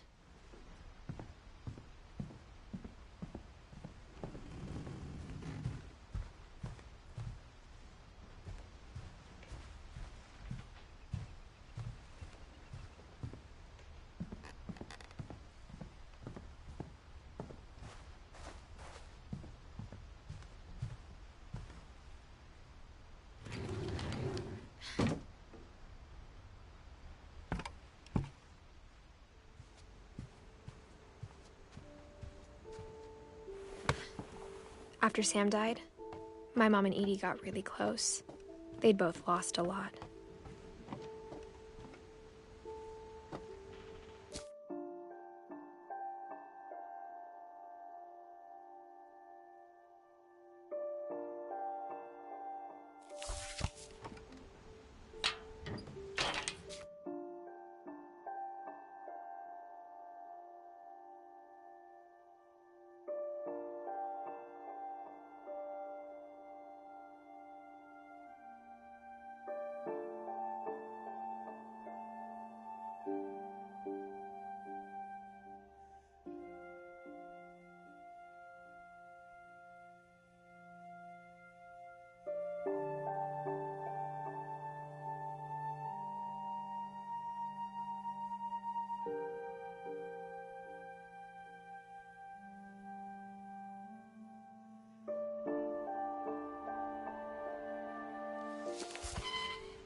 Dear Kay, do you remember the way Gregory used to laugh when he thought he was alone? Like something funny was happening, but only he could see it. I think he saw things the rest of us don't.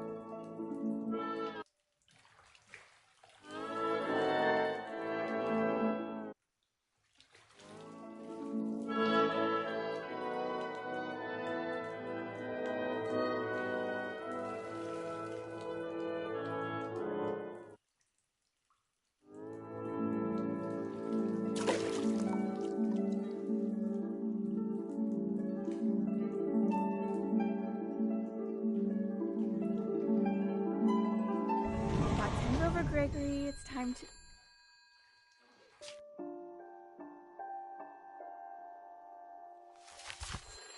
Hold on, sweetie.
Hello? Sam, I told you I don't want to talk right now.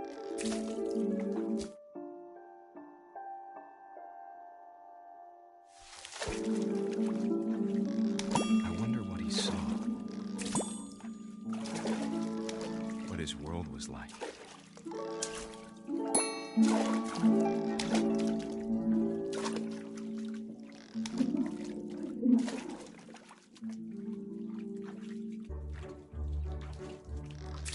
He reminded me so much of Calvin.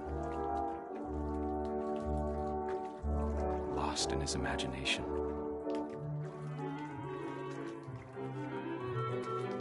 Whatever it was, he saw it.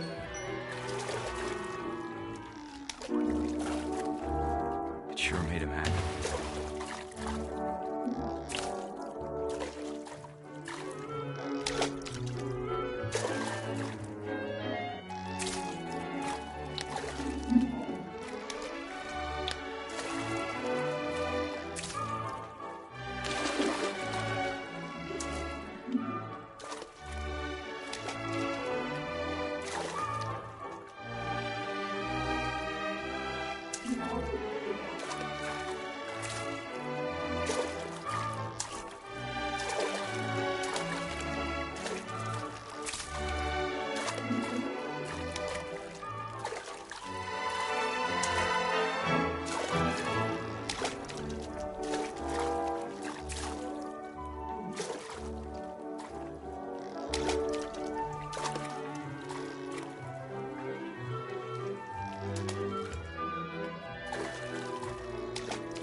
Sounds.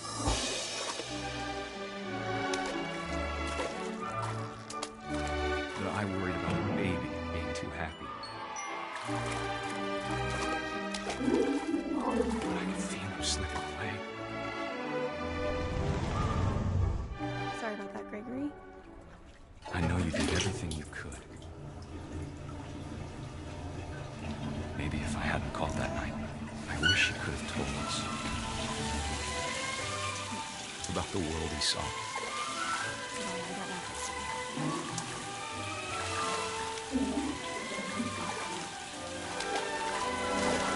There's so much I don't understand about Gregory. About everything.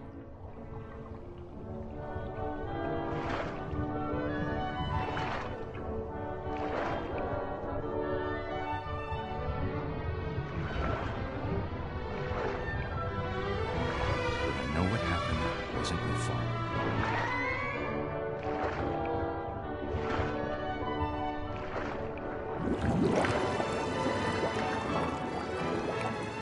I'm sure he's happy. And he'd want you to be happy too. Good luck, Kay. Love, Sam.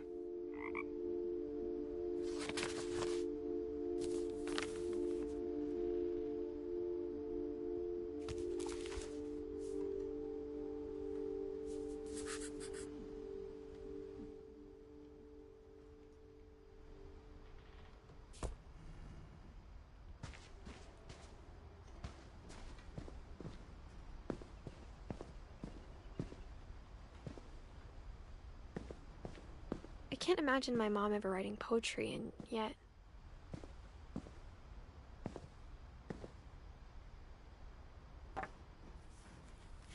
A poem for Gus, who always said the wedding was a bad idea.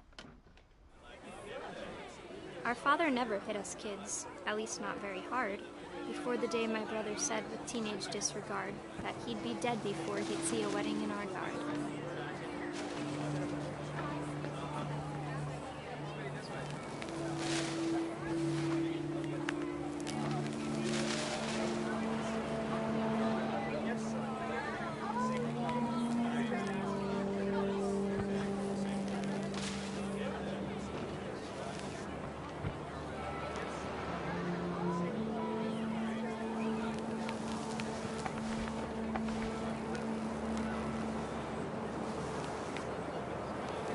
My father made him come, of course, but Gus stood far apart, just flew his kite and bottled up the storm inside his heart.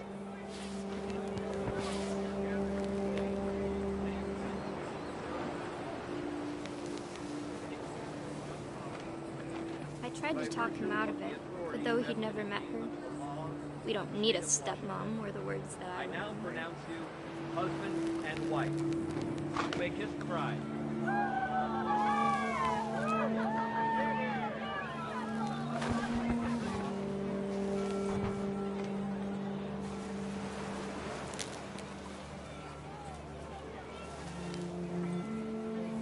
When the time for photos came, Dad ordered him to come here. But Gus declined, and as a sign held up his middle finger.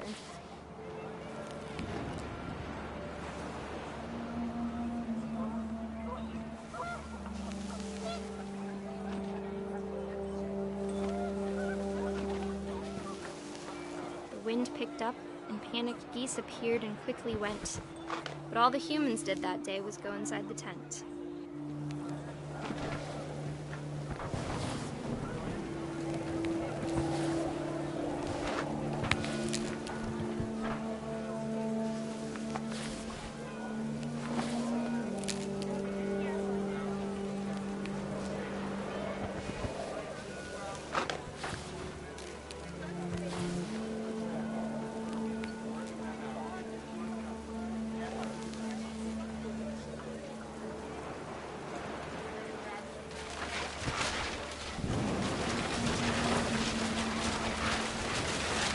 The rain came down in buckets then, but no one seemed afraid that nature might destroy the tent our dad had crudely made.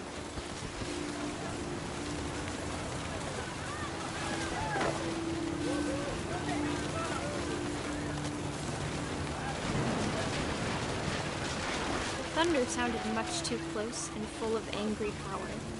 But all my father said to this was, "Make the music louder."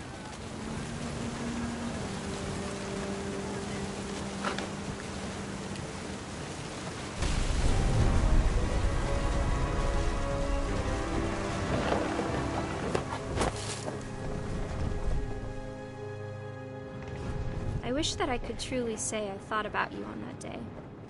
Out there on the beach alone, just you, the wind, the sea, and foam. But I didn't, until we found you.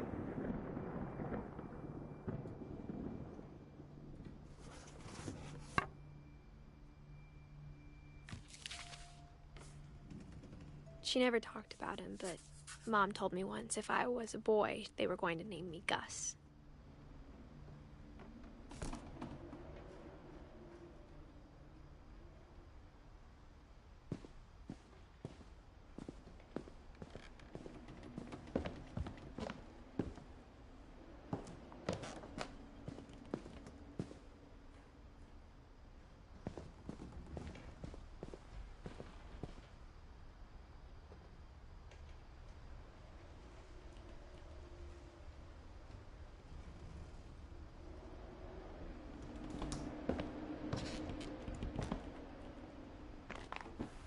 My mom moved up to the loft after her brothers died. At the time, it was as far away as she could get.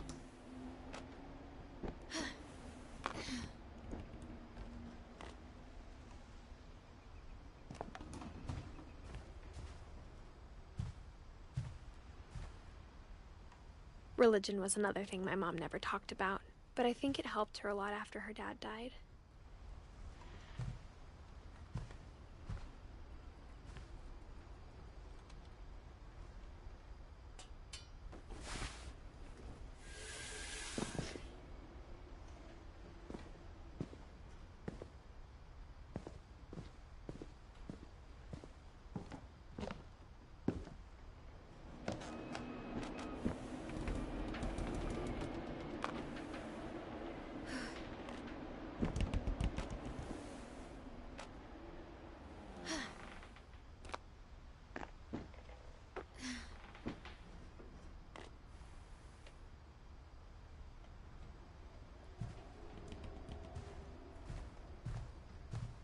She spent a summer building houses in Calcutta, where she met my dad, Sanjay.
My mom moved to India a week after graduation and got a job teaching English. Louis was born a year later.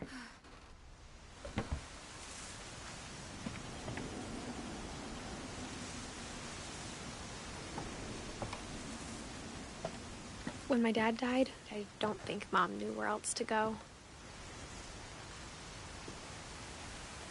I'm sure Edie was happy to have her back.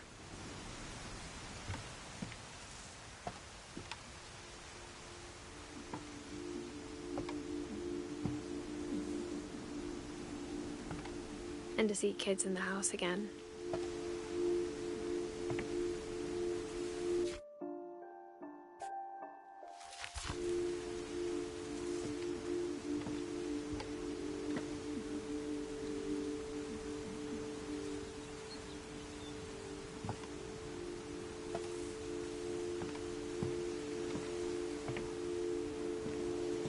The house had to get a little bigger, but Edie was used to that.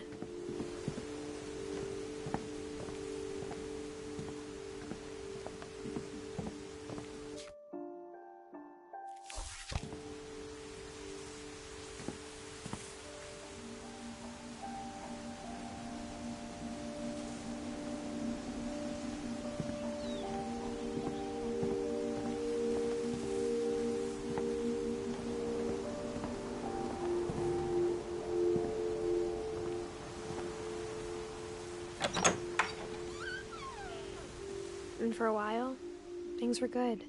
Almost normal.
But it didn't last.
beginning of the end was Milton's 10th birthday, when Edie gave him a castle.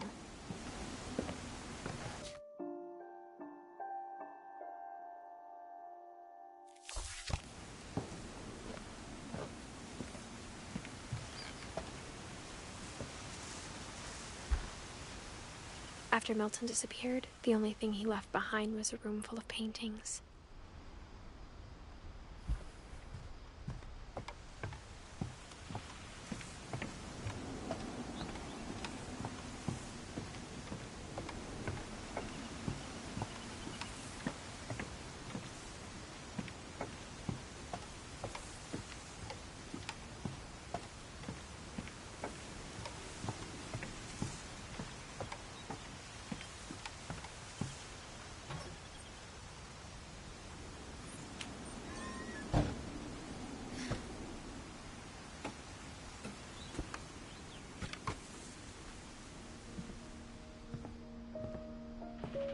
I think Edie was happy to finally have another painter in the family.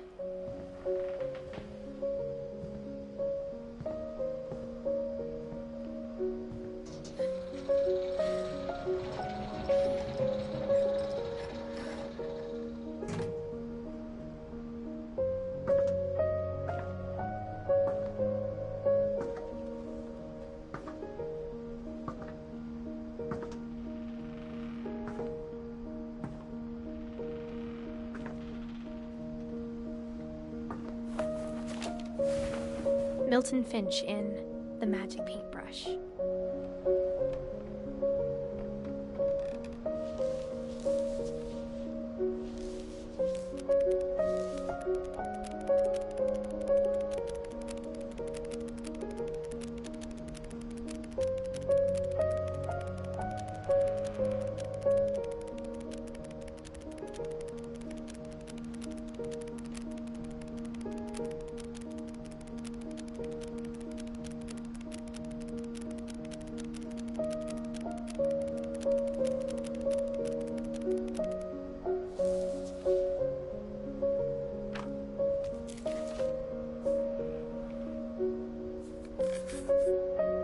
I was 4 when Milton disappeared.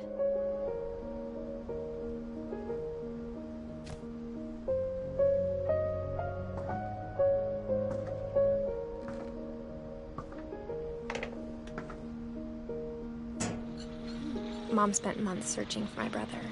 Then she sealed the doors.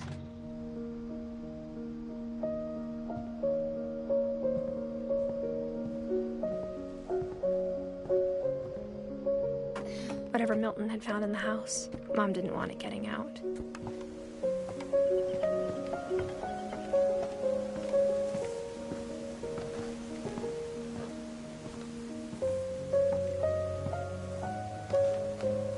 Mom definitely blamed Edie, but I think Louis blamed himself. After he graduated, he just spent more and more time in his room, until Mom got him a job at the cannery.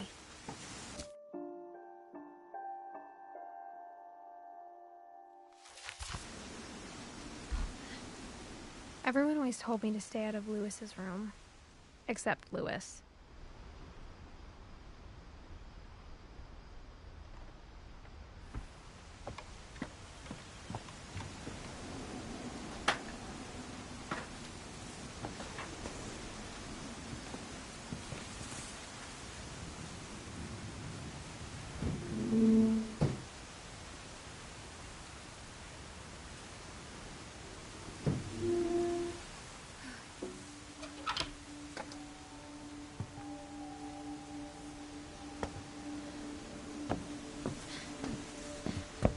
Louis's room smelled very, very familiar. That part of him lived on.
Louis and I spent a lot of time playing games together, but he was surprisingly bad at them.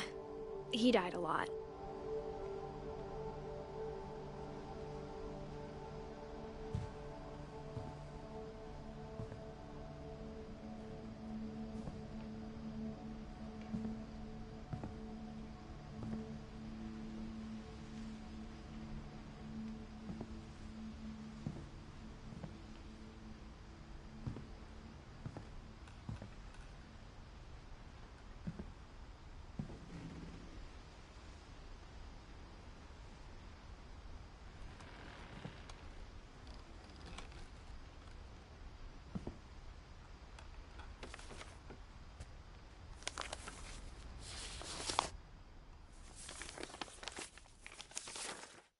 Dear Mrs. Finch, as Lewis's psychiatrist, I can understand your desire for an explanation.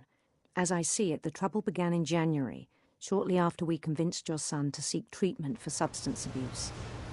Newly sober, I believe Lewis first noticed the monotony of his daily life.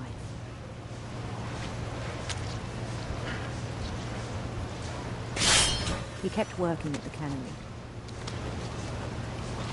but he withdrew part of himself.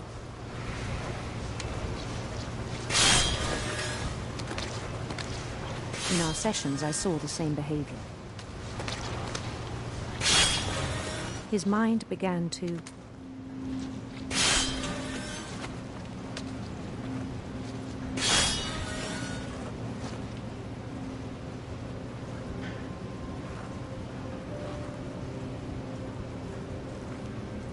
wander.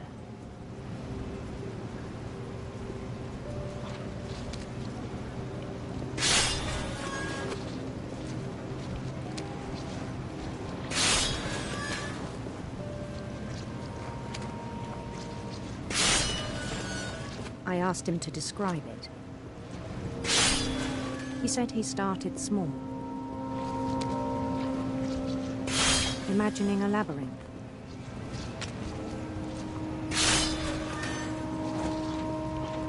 He'd feel his way about. Then something moved. Bats. And toads.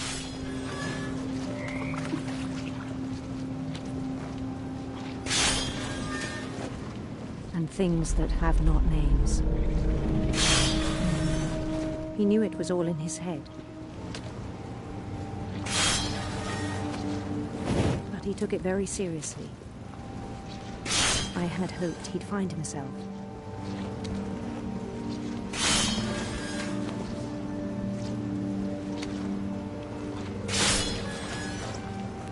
But he found something more.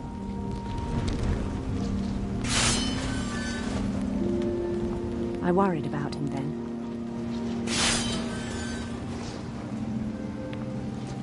Daydreaming at the cannery, I spoke with his boss. But he said Lewis had become a model employee. Methodical, tireless, focused.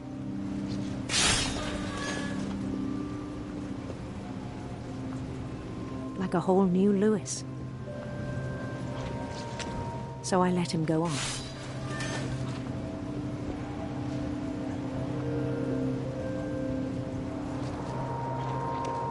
I even encouraged him. It seemed very promising at first. He told me he'd made a new friend.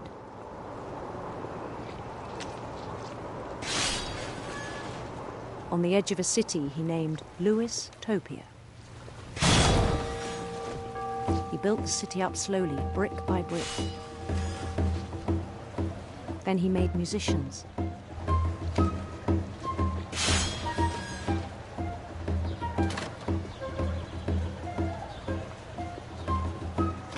And songs for them to play. He talked about starting a band.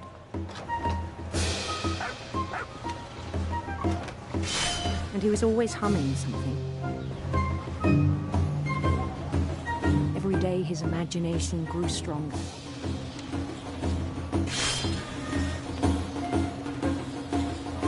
He no longer spoke at the cannery, but his chopping was as reliable as ever. Then one day it struck him that all the cheering crowds, even the stones under his feet, were all in his imagination, so he could do whatever he wished.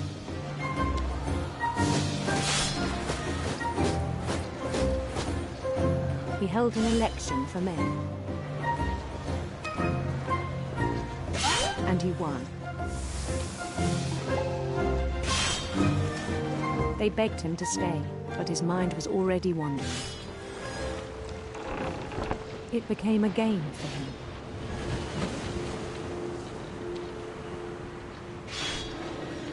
He'd conquer a city, then immediately push on.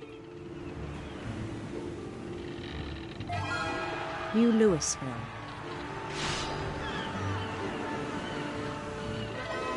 St. Louis. He started drifting away from our reality.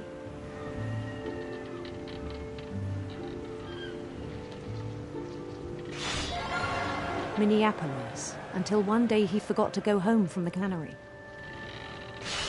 Even as his mother pleaded with him, part of Louis kept sailing on.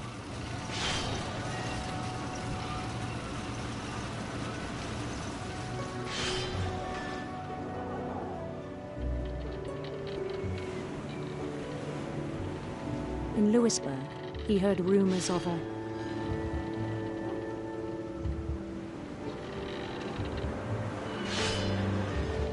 handsome queen.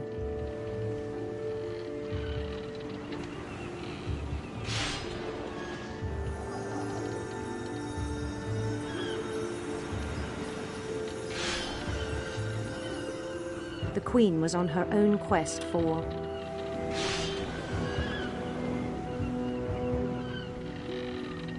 sinister serpents.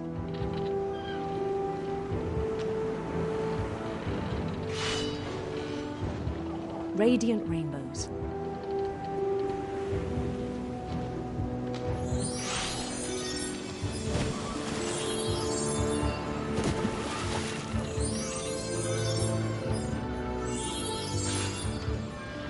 He followed the sound of her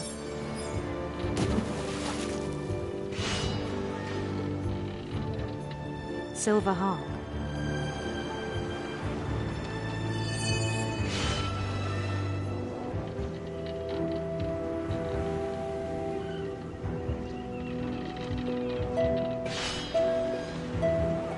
His chase led him to a golden palace east of the sun and west of the moon. Even then, his logic remained sound. He knew the world was all in his imagination.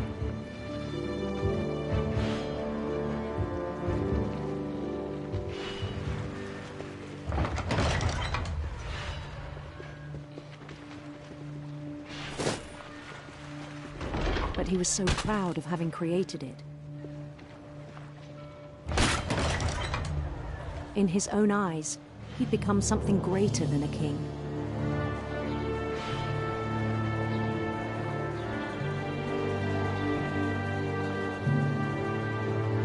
For someone who'd never known success in the real world, I think it was overwhelming. And then it struck him that the real Louis was not the one chopping salmon, but the one climbing the steps of a golden palace.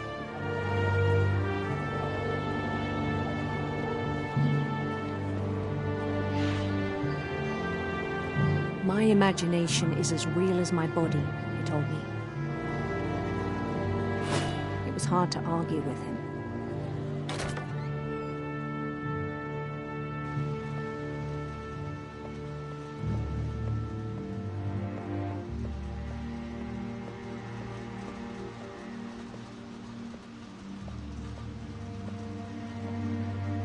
He began to forget the world we know.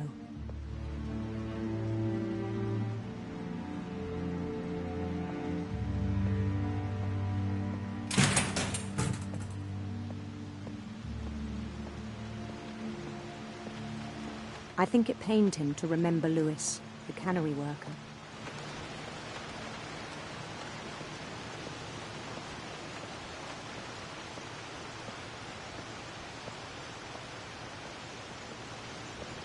He began to despise the man with a royal contempt.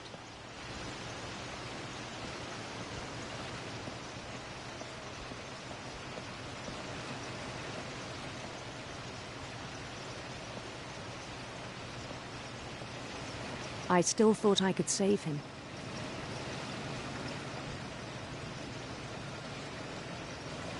Even after he said he was being crowned king over all the lands of wonder.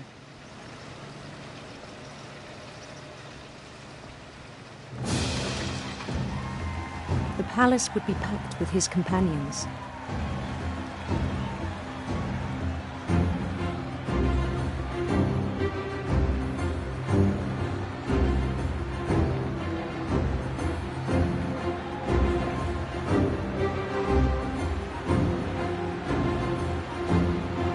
Including the wise Calico who'd insisted on advising him.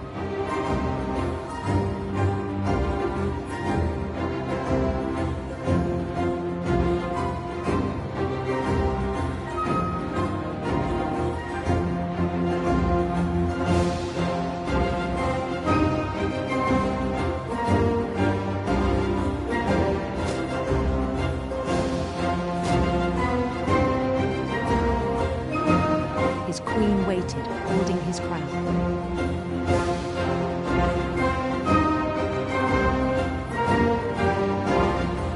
There was only one thing left to do.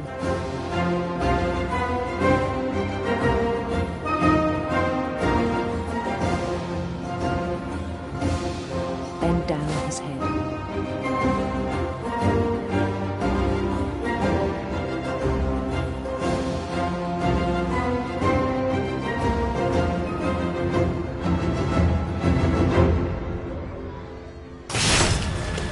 I think you know. Mrs. Finch, your son was a kind man who will be missed by all of us who knew him.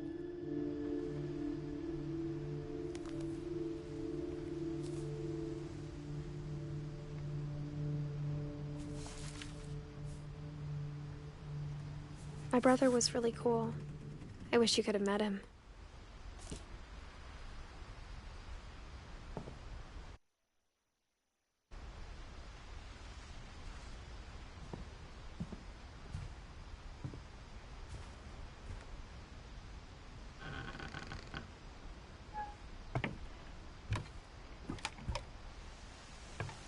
On the way back from Lewis's funeral, my mom told me to start packing. She waited until the day before we left to tell Edie.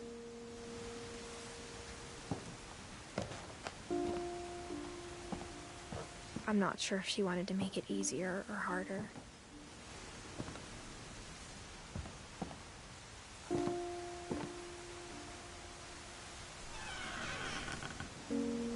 I wish we'd stayed.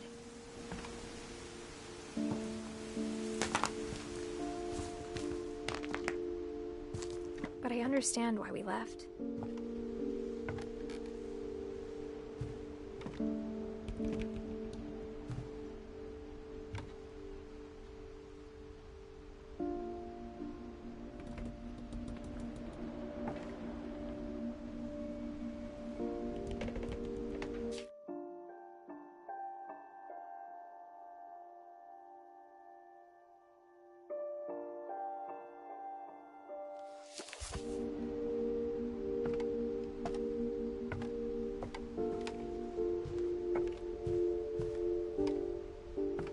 My mom ended up leaving everything behind.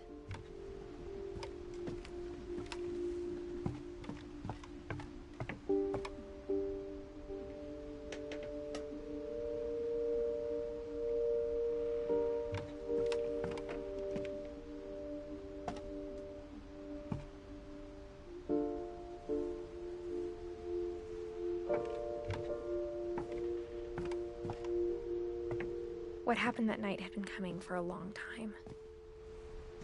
Maybe it should have come sooner.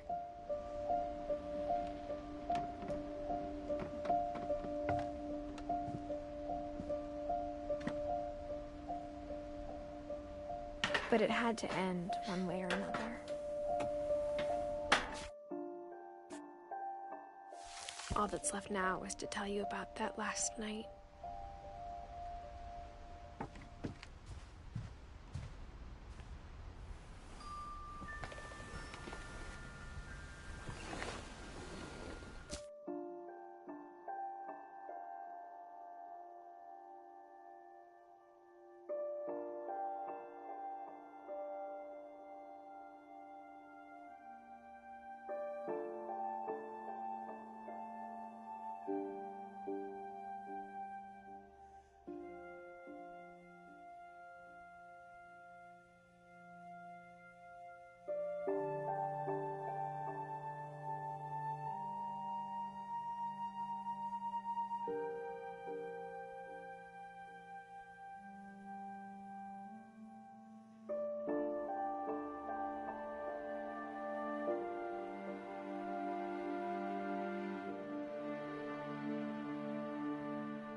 That whole last day, Edie just watched us pack and didn't say a word.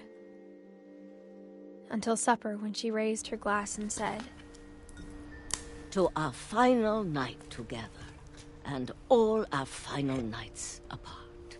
Grandma, you know what I said about alcohol. Some of your medications are very Edith, specific. I left a present for you in the hallway. Why don't you go open it? The grown-ups have to argue now. I'm sorry, you're right.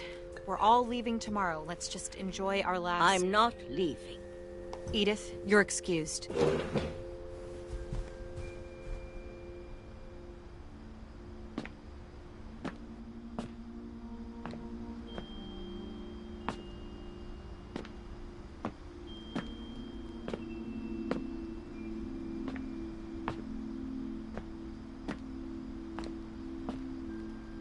The power had been shut off that morning, but Edie always had plenty of candles. When my mom sealed the library, I don't think she knew about the other entrance.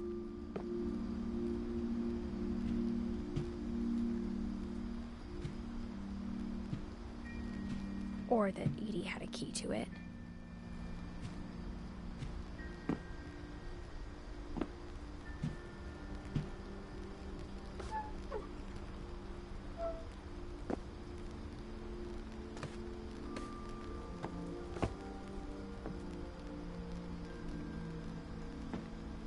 The thing you're afraid of isn't going to end when you leave the house. Edith has a right to know these stories. My children are dead because of your stories.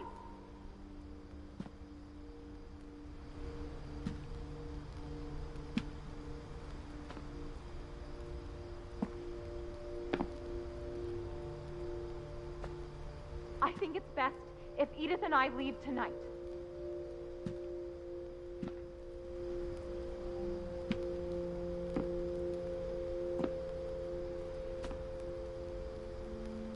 We'll have the nursing home send a van for you in the morning, okay?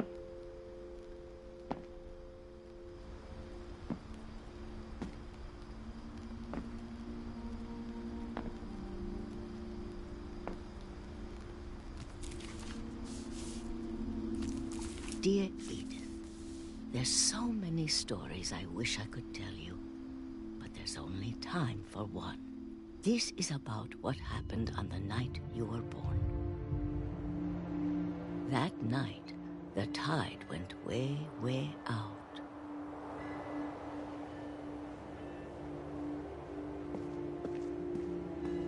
It was the first and last time I ever saw the old house aground. There'd been an earthquake out in the middle of the ocean.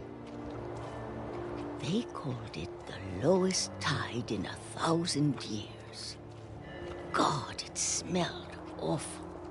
You know, I've seen that house every day of my life.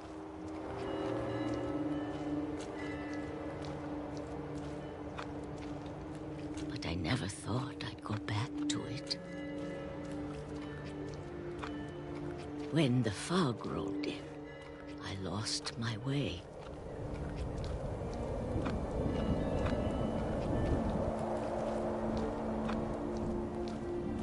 I got turned around.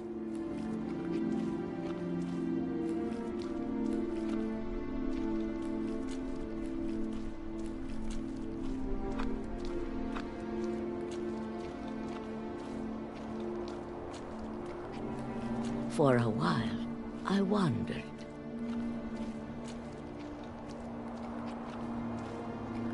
I started seeing things.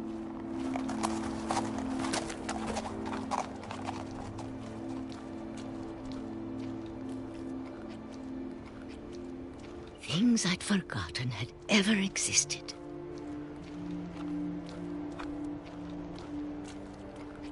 But when I saw them, they felt like old friends. That night, a lot of things came back to me.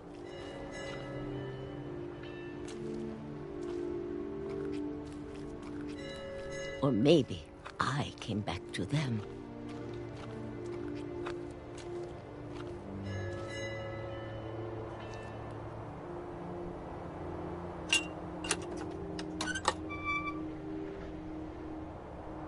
Things I can't explain, but that I need you to try and... Edith, what are you doing in here?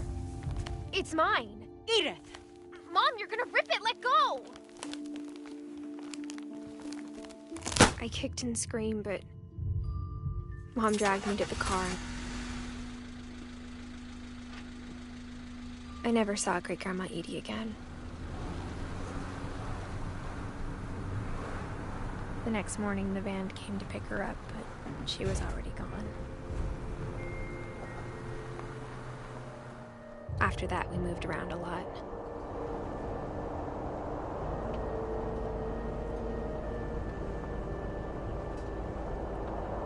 We both tried to make the best of it.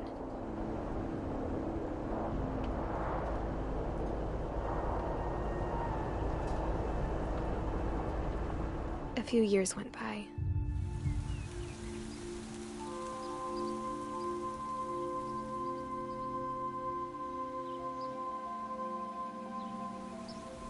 My mom didn't like to talk about it.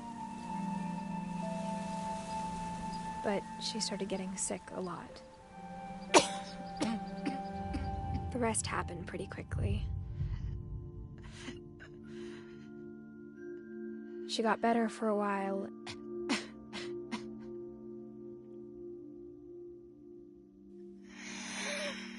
And then she didn't.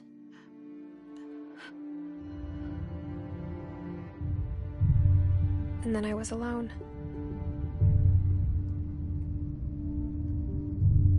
The last Finch left alive.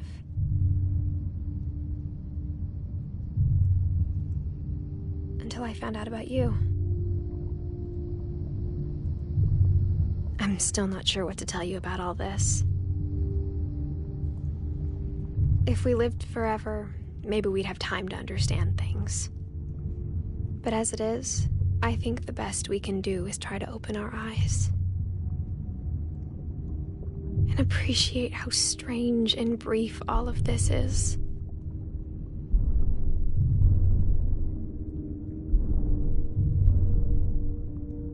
This journal was supposed to be for you. But now I hope you'll never see it. I just want to meet you. And tell you all these stories myself.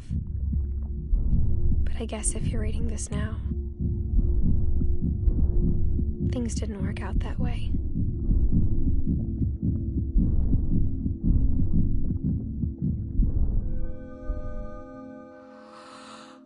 This is where your story begins. I'm sorry I won't be there to see it. It's a lot to ask, but I don't want you to be sad that I'm gone.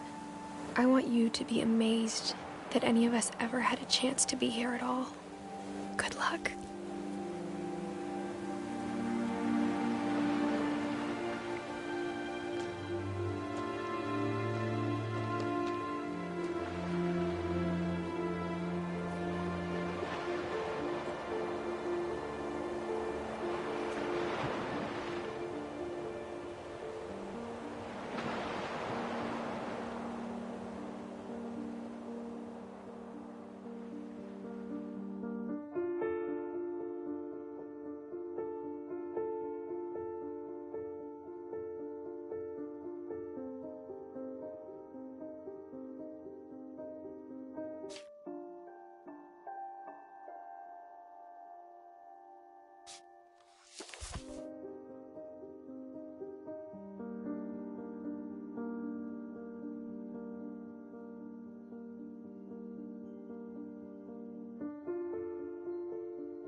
I knew Grandpa Sam had a twin, and that he never talked about him. I guess my grandpa didn't like history any more than my mom did.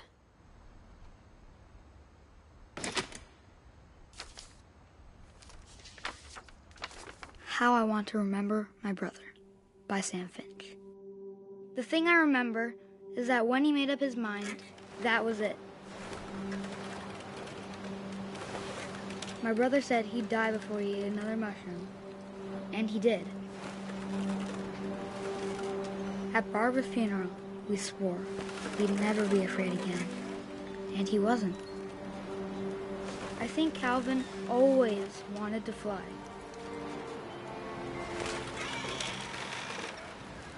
Sam! Calvin! Dinner's ready! Coming! But that day, he finally made up his mind to do it. I told him going around was impossible. Maybe if I hadn't said that. Calvin! I'm not gonna tell you again! Maybe if the wind hadn't picked up. Then maybe he'd still be here. But I doubt it. I think he'd already made up his mind. That's what I want to remember about my brother.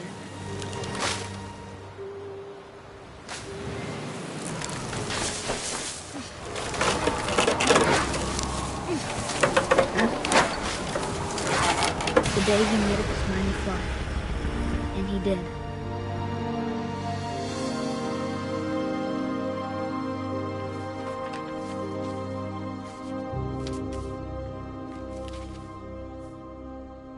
Calvin's story felt strangely familiar. When I was younger, I remember trying to do the exact same thing.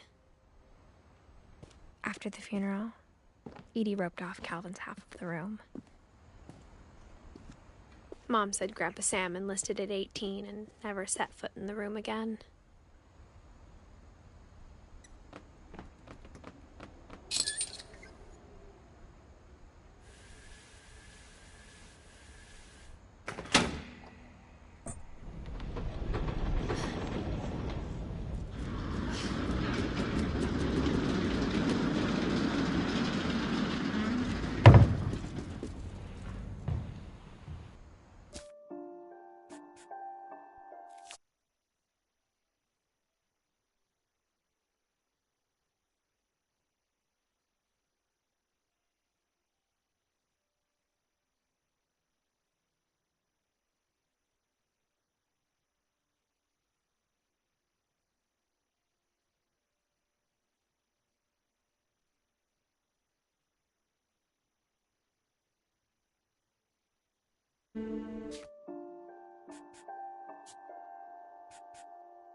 I grew up looking at Molly's room through the peephole.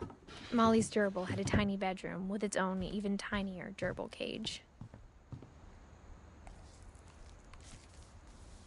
December 13th, 1947. Dear Diary, I'll be gone soon, but I wanted to tell somebody about what's gonna happen. It started when Mom sent me to bed without dinner. I woke up and I was starving, so I looked around for something to eat.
I ate a lot of things that night.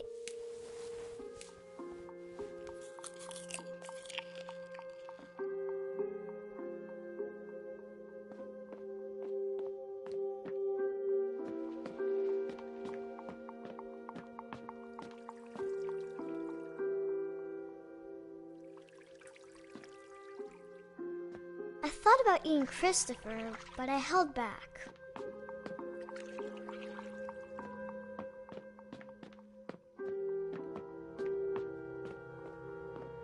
I kept eating and eating.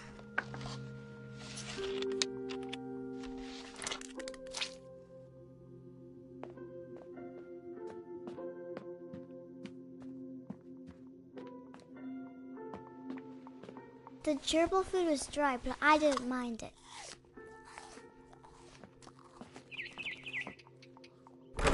Mom, can I come out now?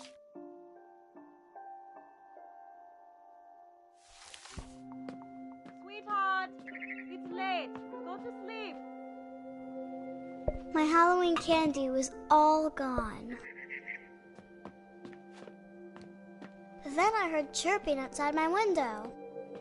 It was a barn swallow going back to her nest. I reached out for her.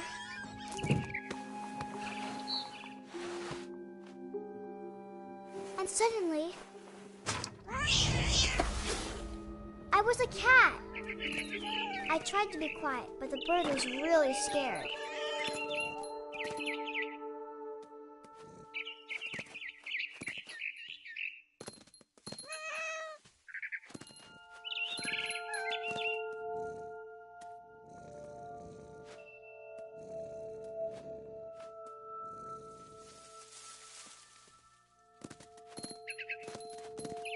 I jumped and I almost got her.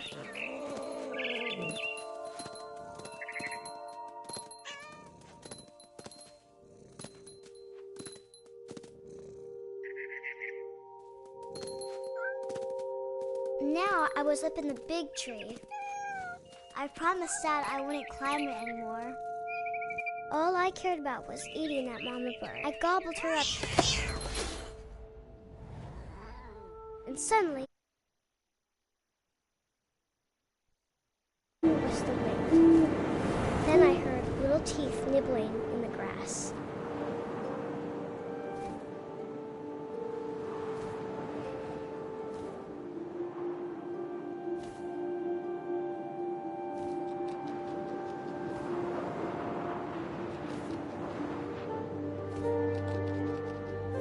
Rabbits.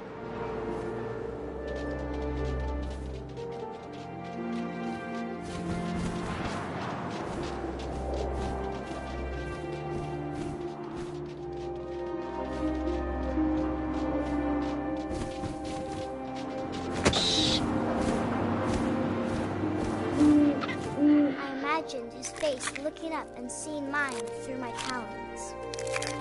I swallowed him up, and I didn't chew one bit. Then I flew off to find something bigger.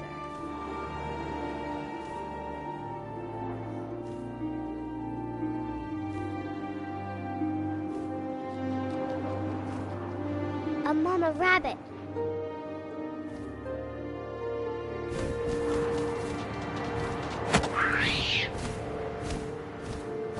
She was almost too big to carry.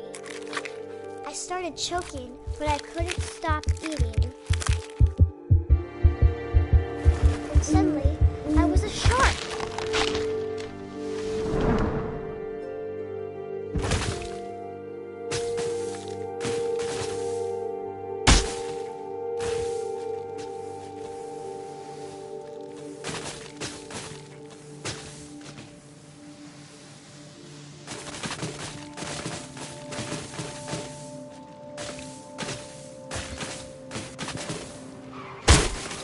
I rolled off a cliff and into the ocean. Now, I was hungrier than ever.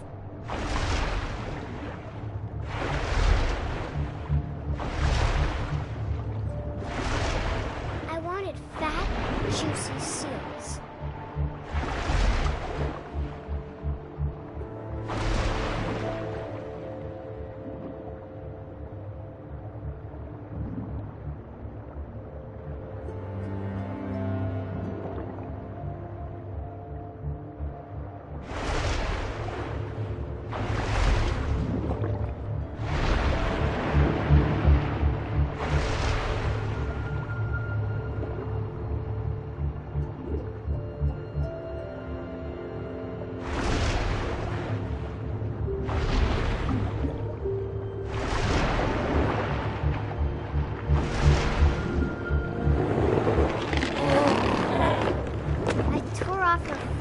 And it tasted really good.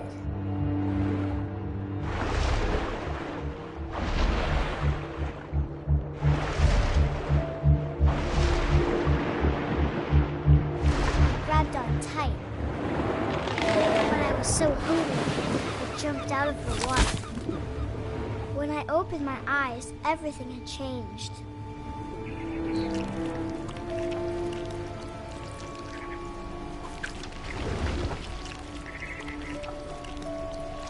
I was a monster, and I smelled people everywhere.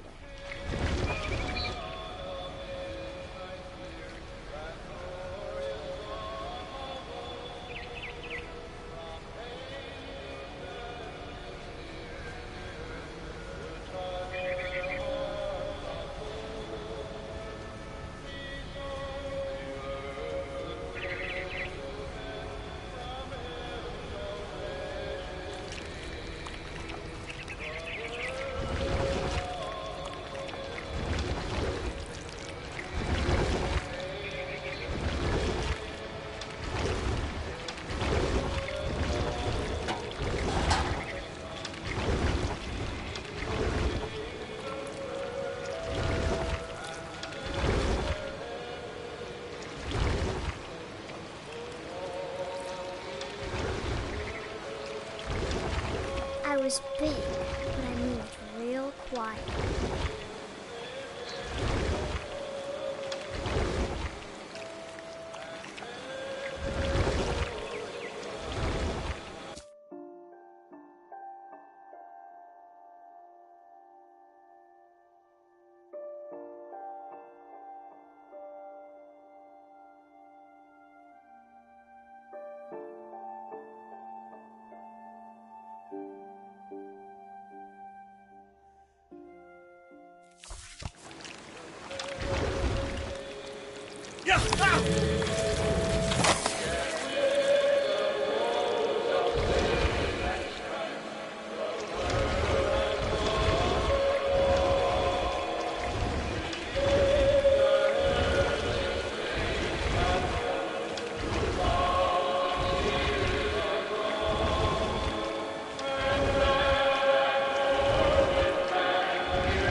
December 13th, 1947.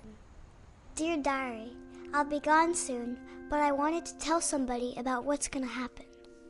It started when Mom sent me to bed without dinner. I woke up and I was starving, so I looked around for something to eat.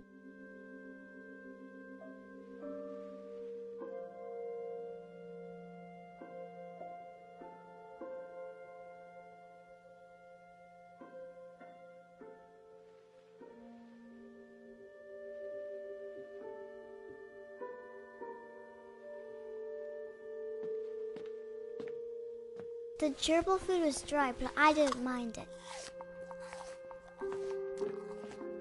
My Halloween candy was all gone.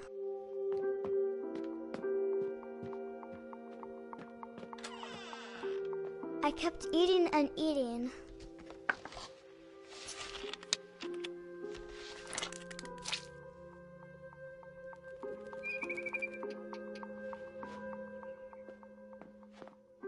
I ate a lot of things that night.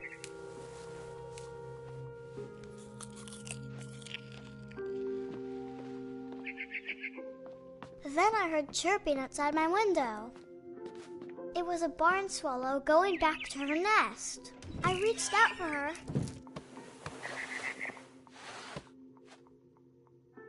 And suddenly, I was a cat.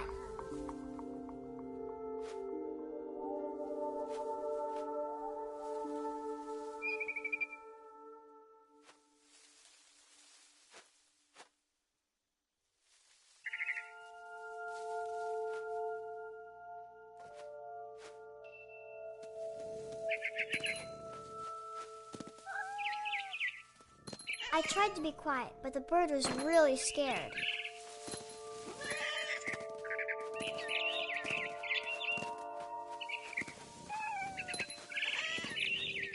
I jumped and I almost got her. Now I was up in the big tree. I promised Dad I wouldn't climb it anymore. I gobbled her up. And suddenly, I was an owl. First, all I heard was the wind. Then I heard little teeth nibbling in the grass.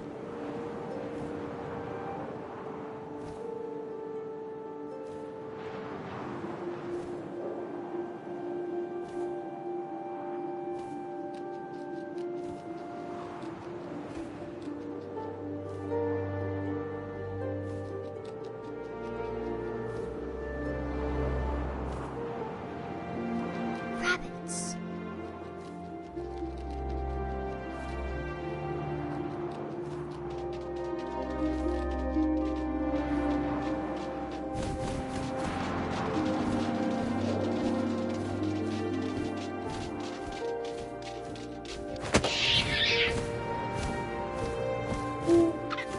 I imagined his face looking up and seeing mine through my talons. I swallowed him up, and I didn't chew one bit. Then I flew off to find something bigger.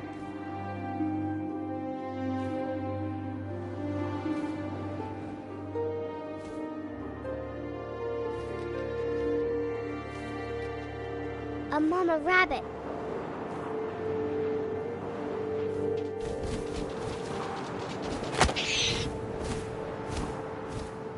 She was almost too big to carry. I started choking, but I couldn't stop eating.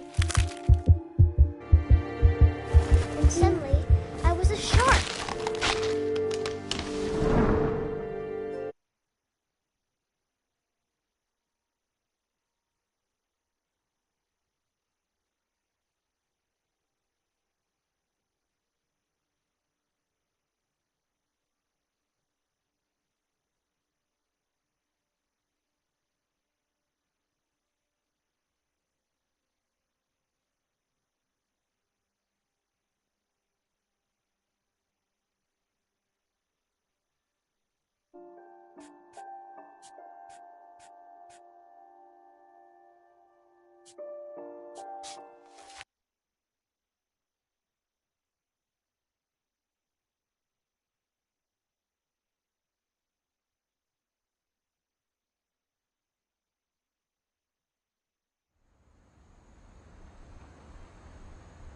Growing up, I always thought of Barbara as a child star.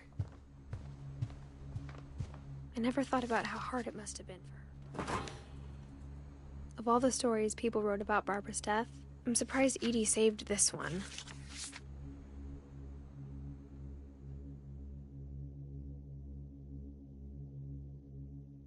Old Jack here with another ghastly tale inspired by America's most unfortunate family. I'm calling it The Surprise Ending of Barbara Finch.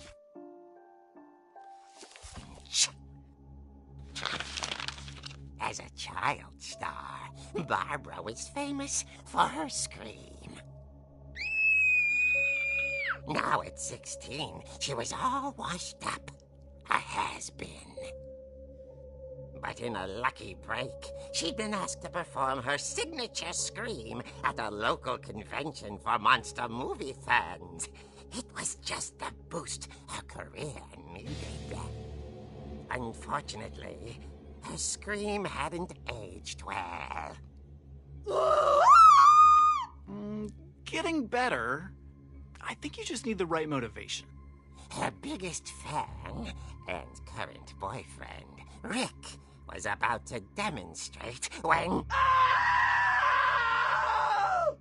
Now that was a great scream. It was Barbara's father, Sven. He'd slipped into a table saw and had to be rushed to the emergency room. So Barbara got stuck babysitting her youngest brother, Walter. Her convention comeback was cancelled. Okay, I'm hearing frustration, but I'm not hearing terror. What if I tried... A gang of hoodlums in Halloween masks have been terrorizing Orcas Island tonight. Police are urging residents to... That came from the basement. You're right! Also, I loved your delivery on that. Why is your basement door locked? Because my dad likes making puzzles and secret passages. There's a key hidden in the music box. The secret is to keep winding and winding until finally the key pops out. Thanks, babe. I'll be back in a sec. 20 minutes later, Rick hadn't returned. So Barbara went to look for him, right on cue. She reached for the music box.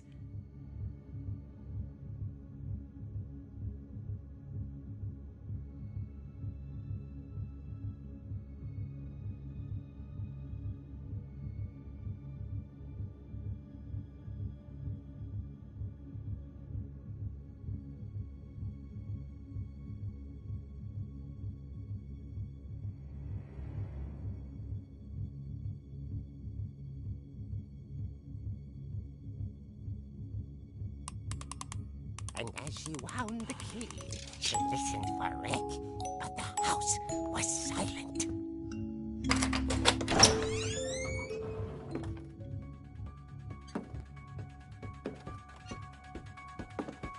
She found Rick's crutch and imagined the worst.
A lot of this isn't going to make sense to you, and I'm sorry about that. I'm just going to start at the beginning, with the house.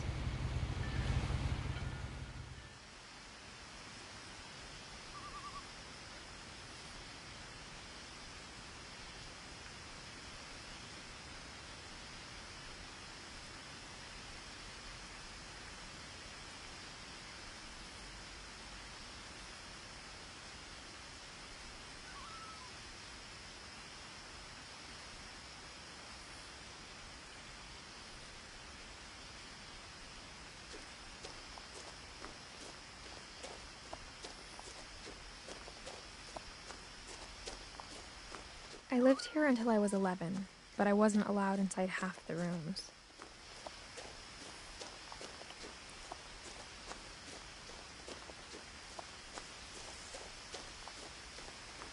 I hadn't been back since my brother Lewis's funeral.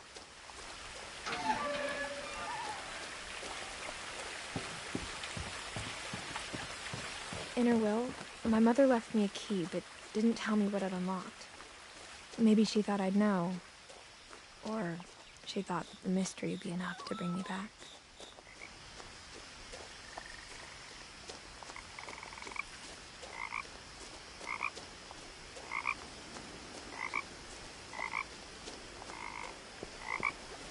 The truth is, even after I inherited the house, I never thought I'd come back to it. But now I had questions about my family that only the house knew the answers to. The woods around the house have always been uncomfortably silent. As if they're about to say something, but never do.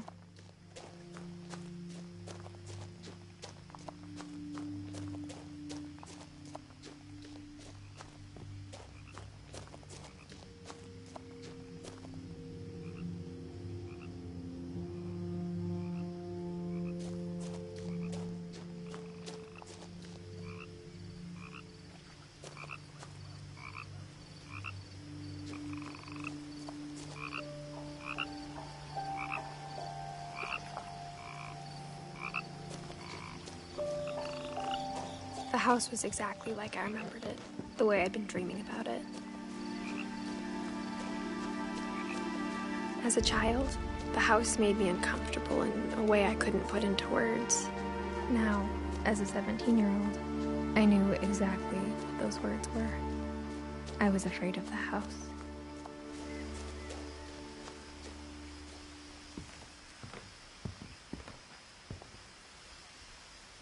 I hoped the key might unlock the front door. It didn't.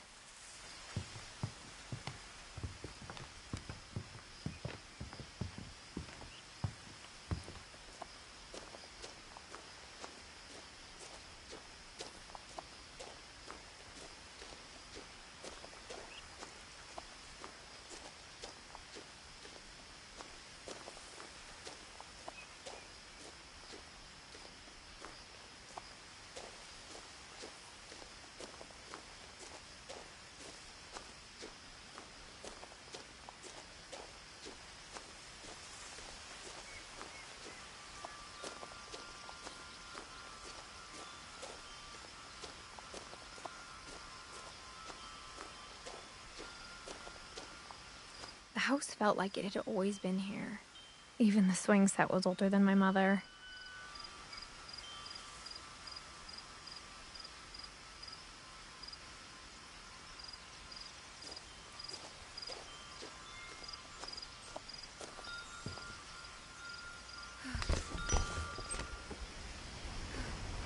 Crawling through the doggy door used to be a lot easier when I was 11.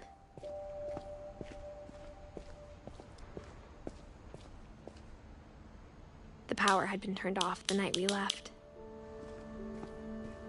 For the first time in years, I felt like I was home.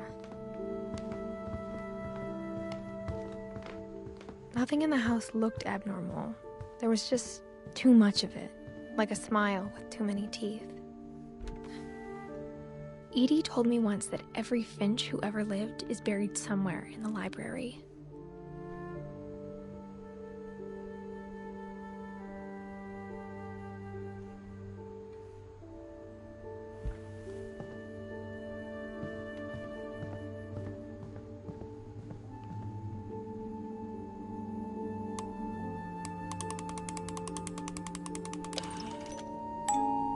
Great-Grandpa Sven built a music box for Barbara, along with the rest of the house.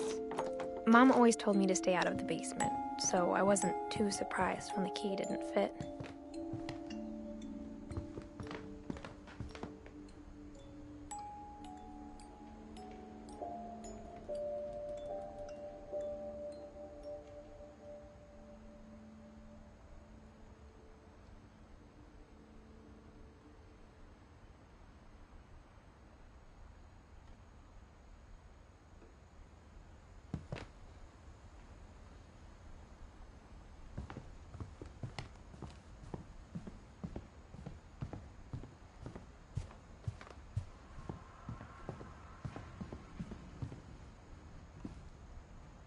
After Milton disappeared, Mom sealed up all the bedrooms. Then Edie retaliated and drilled peepholes.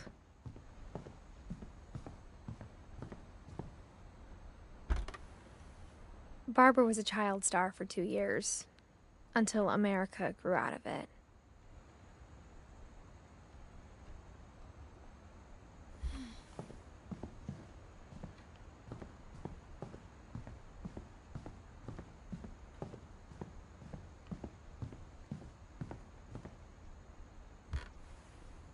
My Grandpa Sam spent 7 years sharing a room with his dead brother, Calvin.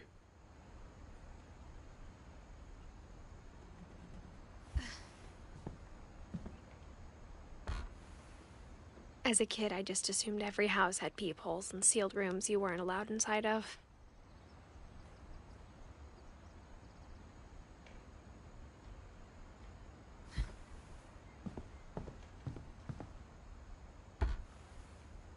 The last time I was in Edith Sr.'s room, I was 10 and she was painting my portrait.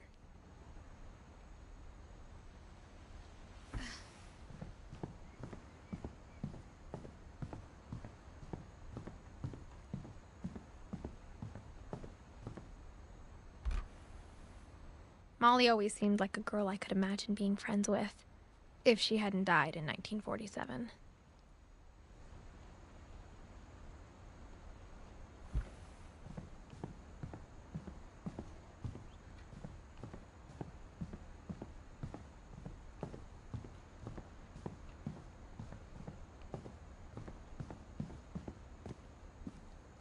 Mom must have locked the third-floor stairs on the night we left.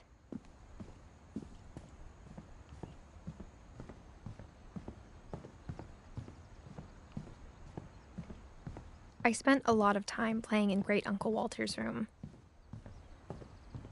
I think my mom sometimes regretted not sealing it up. Louis told me there were secret passages, but I never believed him.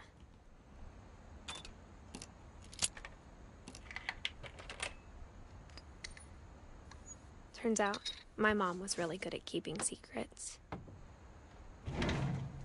Now it was time to find out what my mom had been afraid of. Reading this, maybe it sounds like I had a plan, but I had no idea what was behind that door. Just like I had no idea where all this was gonna lead.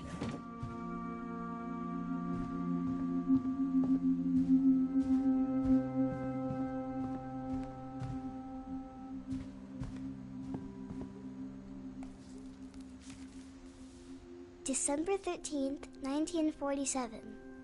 Dear Diary, I'll be gone soon, but I wanted to tell somebody about what's gonna happen. It started when Mom sent me to bed without dinner. I woke up and I was starving, so I looked around for something to eat.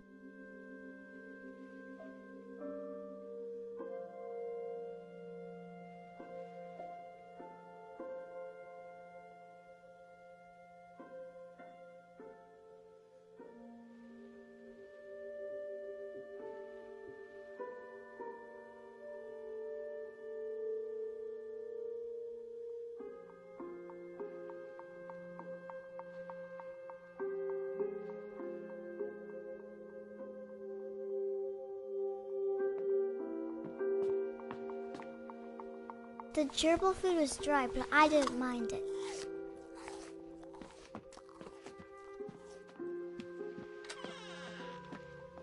I kept eating and eating.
I ate a lot of things that night.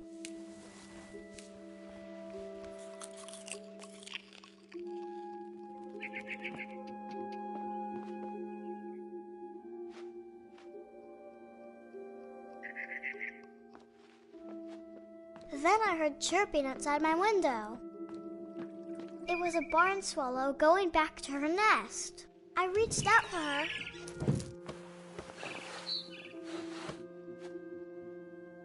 And suddenly, I was a cat. I tried to be quiet, but the bird was really scared.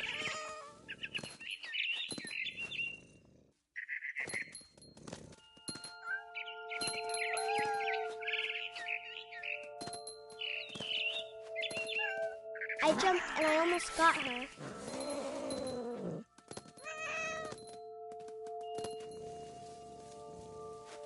Now I was up in the big tree. I promised Dad I wouldn't climb it anymore. I gobbled her up. And suddenly, I was an owl. First, all I heard was the wind. Then I heard little teeth nibbling in the grass.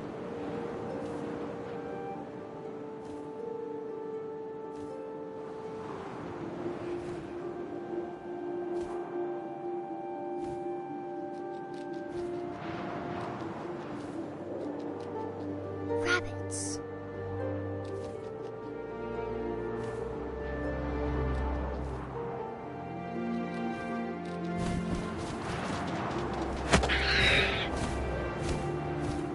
I imagined his face looking up and seeing mine through my talons.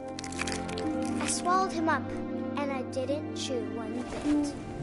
Then I flew off to find something bigger.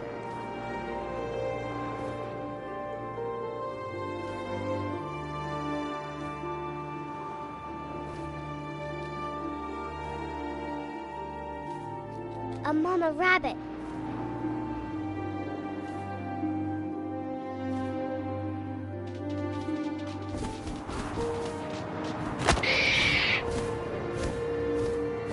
She was almost too big to carry. I started choking, but I couldn't stop eating. And suddenly, I was a shark.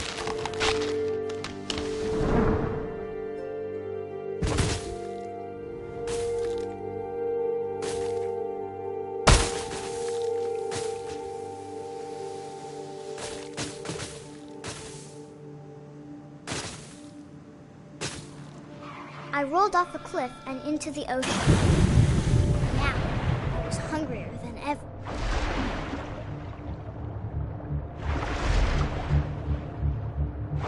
I wanted fat, juicy seals.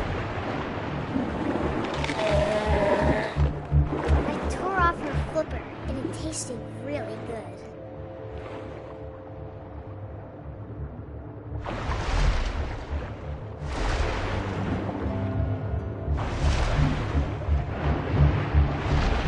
Grabbed on tight.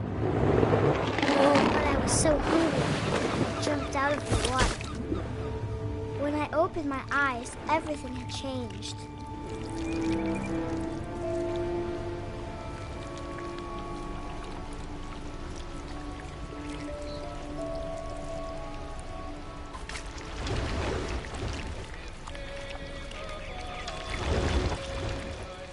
now I was a monster, and I smelled people everywhere.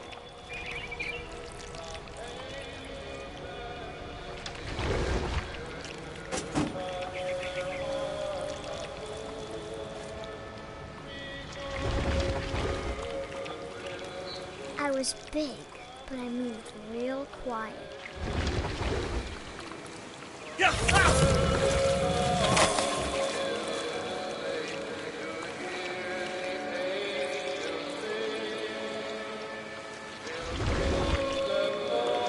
I wanted to stop, but also I didn't.